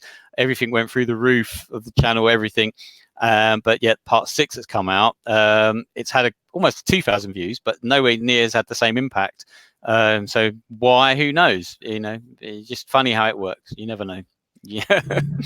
Oh, Diana, wishing you both a happy and prosperous new year. Well, thank you very much, Diana. And thank you. I hope you have an amazing new year. And it's quite interesting because we don't know what to expect from the Prince world next year. So who knows? We wait with bated breath. Yeah. But we do want to say thank you to all the the community. We've got an amazing Prince community. So from I could hundreds of channels, loads of channels who do amazing work and amazing interviews and amazing work. And there's a lot of stuff goes into it, and a lot of time and effort that they do that. And but it would be nothing without, like Peach and Black said, without you there is no us, and otherwise without you we'd just be talking to ourselves, which we probably do. We're doing anyway. Yeah. We always do that, but we always do that, but it is true. A nice comment can honestly just make your day, and absolutely, makes it all worthwhile. Yeah, especially like Mr. Ants, if you've been working on a video for hours and hours and then you lose it, and oh, shut up. That was a nightmare. That was part 5, part 6. This is Prince part 6. I just saved it, I thought, and I lost the whole video. The whole thing had disappeared, and I deleted it by mistake. And 3 weeks work of editing I somehow redid in 2 evenings, like a mad thing, to get that video back up and out before Christmas. That was a killer, I tell you. And because you forget, with a video like that, first off, you've got to research it all the things you want to put in it and what you don't, and then you've got to write it. That takes time. And then when you've got to record the voiceover, and then once you've done that and you're happy with that, then you have to edit it all together. And those videos can take a month or more to put together. So, someone did say, why don't you cut it down to smaller bite sizes, like I'm doing weekly? But I was like, I would really love to do that, but you wouldn't get any other videos done either. So, it's so time consuming, but it's well worth it. I love doing it. It brings you so much reward. It's, it's well worth. I didn't know you did research. You didn't say anything about that. I did research. Yeah, I just nick all your ideas. Oh, good evening to Tony, and you have a great evening, Tony. We're We're we're probably, 2 hours in. We're probably we better get back to our. We've got to get in the good books so we can afford all the goodies for next year. Absolutely, yeah. This is probably two hours. Chores. Do some chores. Yeah, it's probably a good time to end this stream on 2 hours. It's been fabulous to talk to everyone. Thank you for all the support this year. It's been a fantastic year. We will be back in 2020, and do check out the Prince Army on Facebook if you're on there. There's more to come from that as well. It's going to grow and grow and grow. We need to get that at 50,000 and more. And hi, Paddy, if you're watching. I'm going to have to create 1,000 new fake accounts if we don't get it to 50,000 myself. But yeah, the Prince Army on Facebook, we put up videos of me and Mr. Ants, and we talk about tours, we talk about everything that's happened in the Prince world. It's totally free. Come and join us. Yeah. And we march for the funk, as they say. We do. We march for the funk. Absolutely. Yeah. Absolutely. Paisley Report. Oh, I miss you, Paisley Report. I don't want to get sentimental, but you're one of the things I miss the most at the moment. Yeah. And your page was brilliant, wasn't it? I thought the world of your page, and I just want to say I just miss it a lot. I think Paisley Report was phenomenal, and it was such a brilliant idea, and it did so well for everyone. It was just a hub where everybody could come around, and well, I want to thank you for what you did. I know it took a lot of work and effort, and it just it's just brilliant because you could just look there and say this is what's going on in the Prince world and the Prince community, and it was positive and it was engaging, and just thank you, sir. Well said. I couldn't put that any better for you. Absolutely fantastic. Yeah, we do miss it so much, but maybe we can come back in some way or do something. Because you are sorely missed. So happy New Year to everybody. Hope you've had a lovely Christmas. God bless you all, and we'll see you all in 2020. Yeah. So, well, I'm going to spend about 3 weeks on the treadmill, then I'll get back to 2020. I know, I can barely get out this seat. I've drunk too much beer and I've eaten too much food. Oh man, I've got to go back to work next week as well. They're going to have to roll me home, I think. But I know. Yes, I am going to treat myself to another watch of the DVD. So thank you to Dean Locke as well. Thank you. Both of you do a really good job. Many thanks again. Thank you, G. It's been a fantastic year because of you. I'm really surprised how some of the things we've had this year, some of the views we've had, and some of the comments. It's just been really amazing, and just feel honoured. I look at people like say when I got into it as Jester Jenkins, Peach and Black, and we get to talk to these guys now, and I know. I get freaked out. I get a message from Captain, and I'm like, "It's Captain from Peach and Flag. It's Captain from Peach and Flag. Oh my god!" The other day I missed their live stream, and I said, "Oh, I'm so bad. I mean, so sorry, I missed it. Oh, we were waiting for you." And I was like, "Oh, man." Seriously, you get a message from people like that, and you're like, "Oh my god!" It's just amazing. So it feels surreal. And when you get to go to events, and we bump into Violet Reality. We bump into the Prince Party UK. You see Martin Hommett about Afshin Shahidi, you name it, and we're just utterly humbled. Yeah, absolutely. It's an amazing part of community to be in, and positivity, and it's just it's brilliant. So thank you all, and happy New Year from Mr. Amp. I'll see you next year. And are you going to say anything? And I was going to say, just have a fantastic new year, and I can only hope we'll be doing this time next year and saying we thought 2019 was amazing, 2020 was just crazy amazing. Yeah, great way. Crazy amazing. Yes, I love it. I just think that hopefully the gold standard, crazy amazing. Gold standard, crazy amazing. Yeah, fair dues. Okay, guys, let's see you soon. We're out. All right. Oh, dude.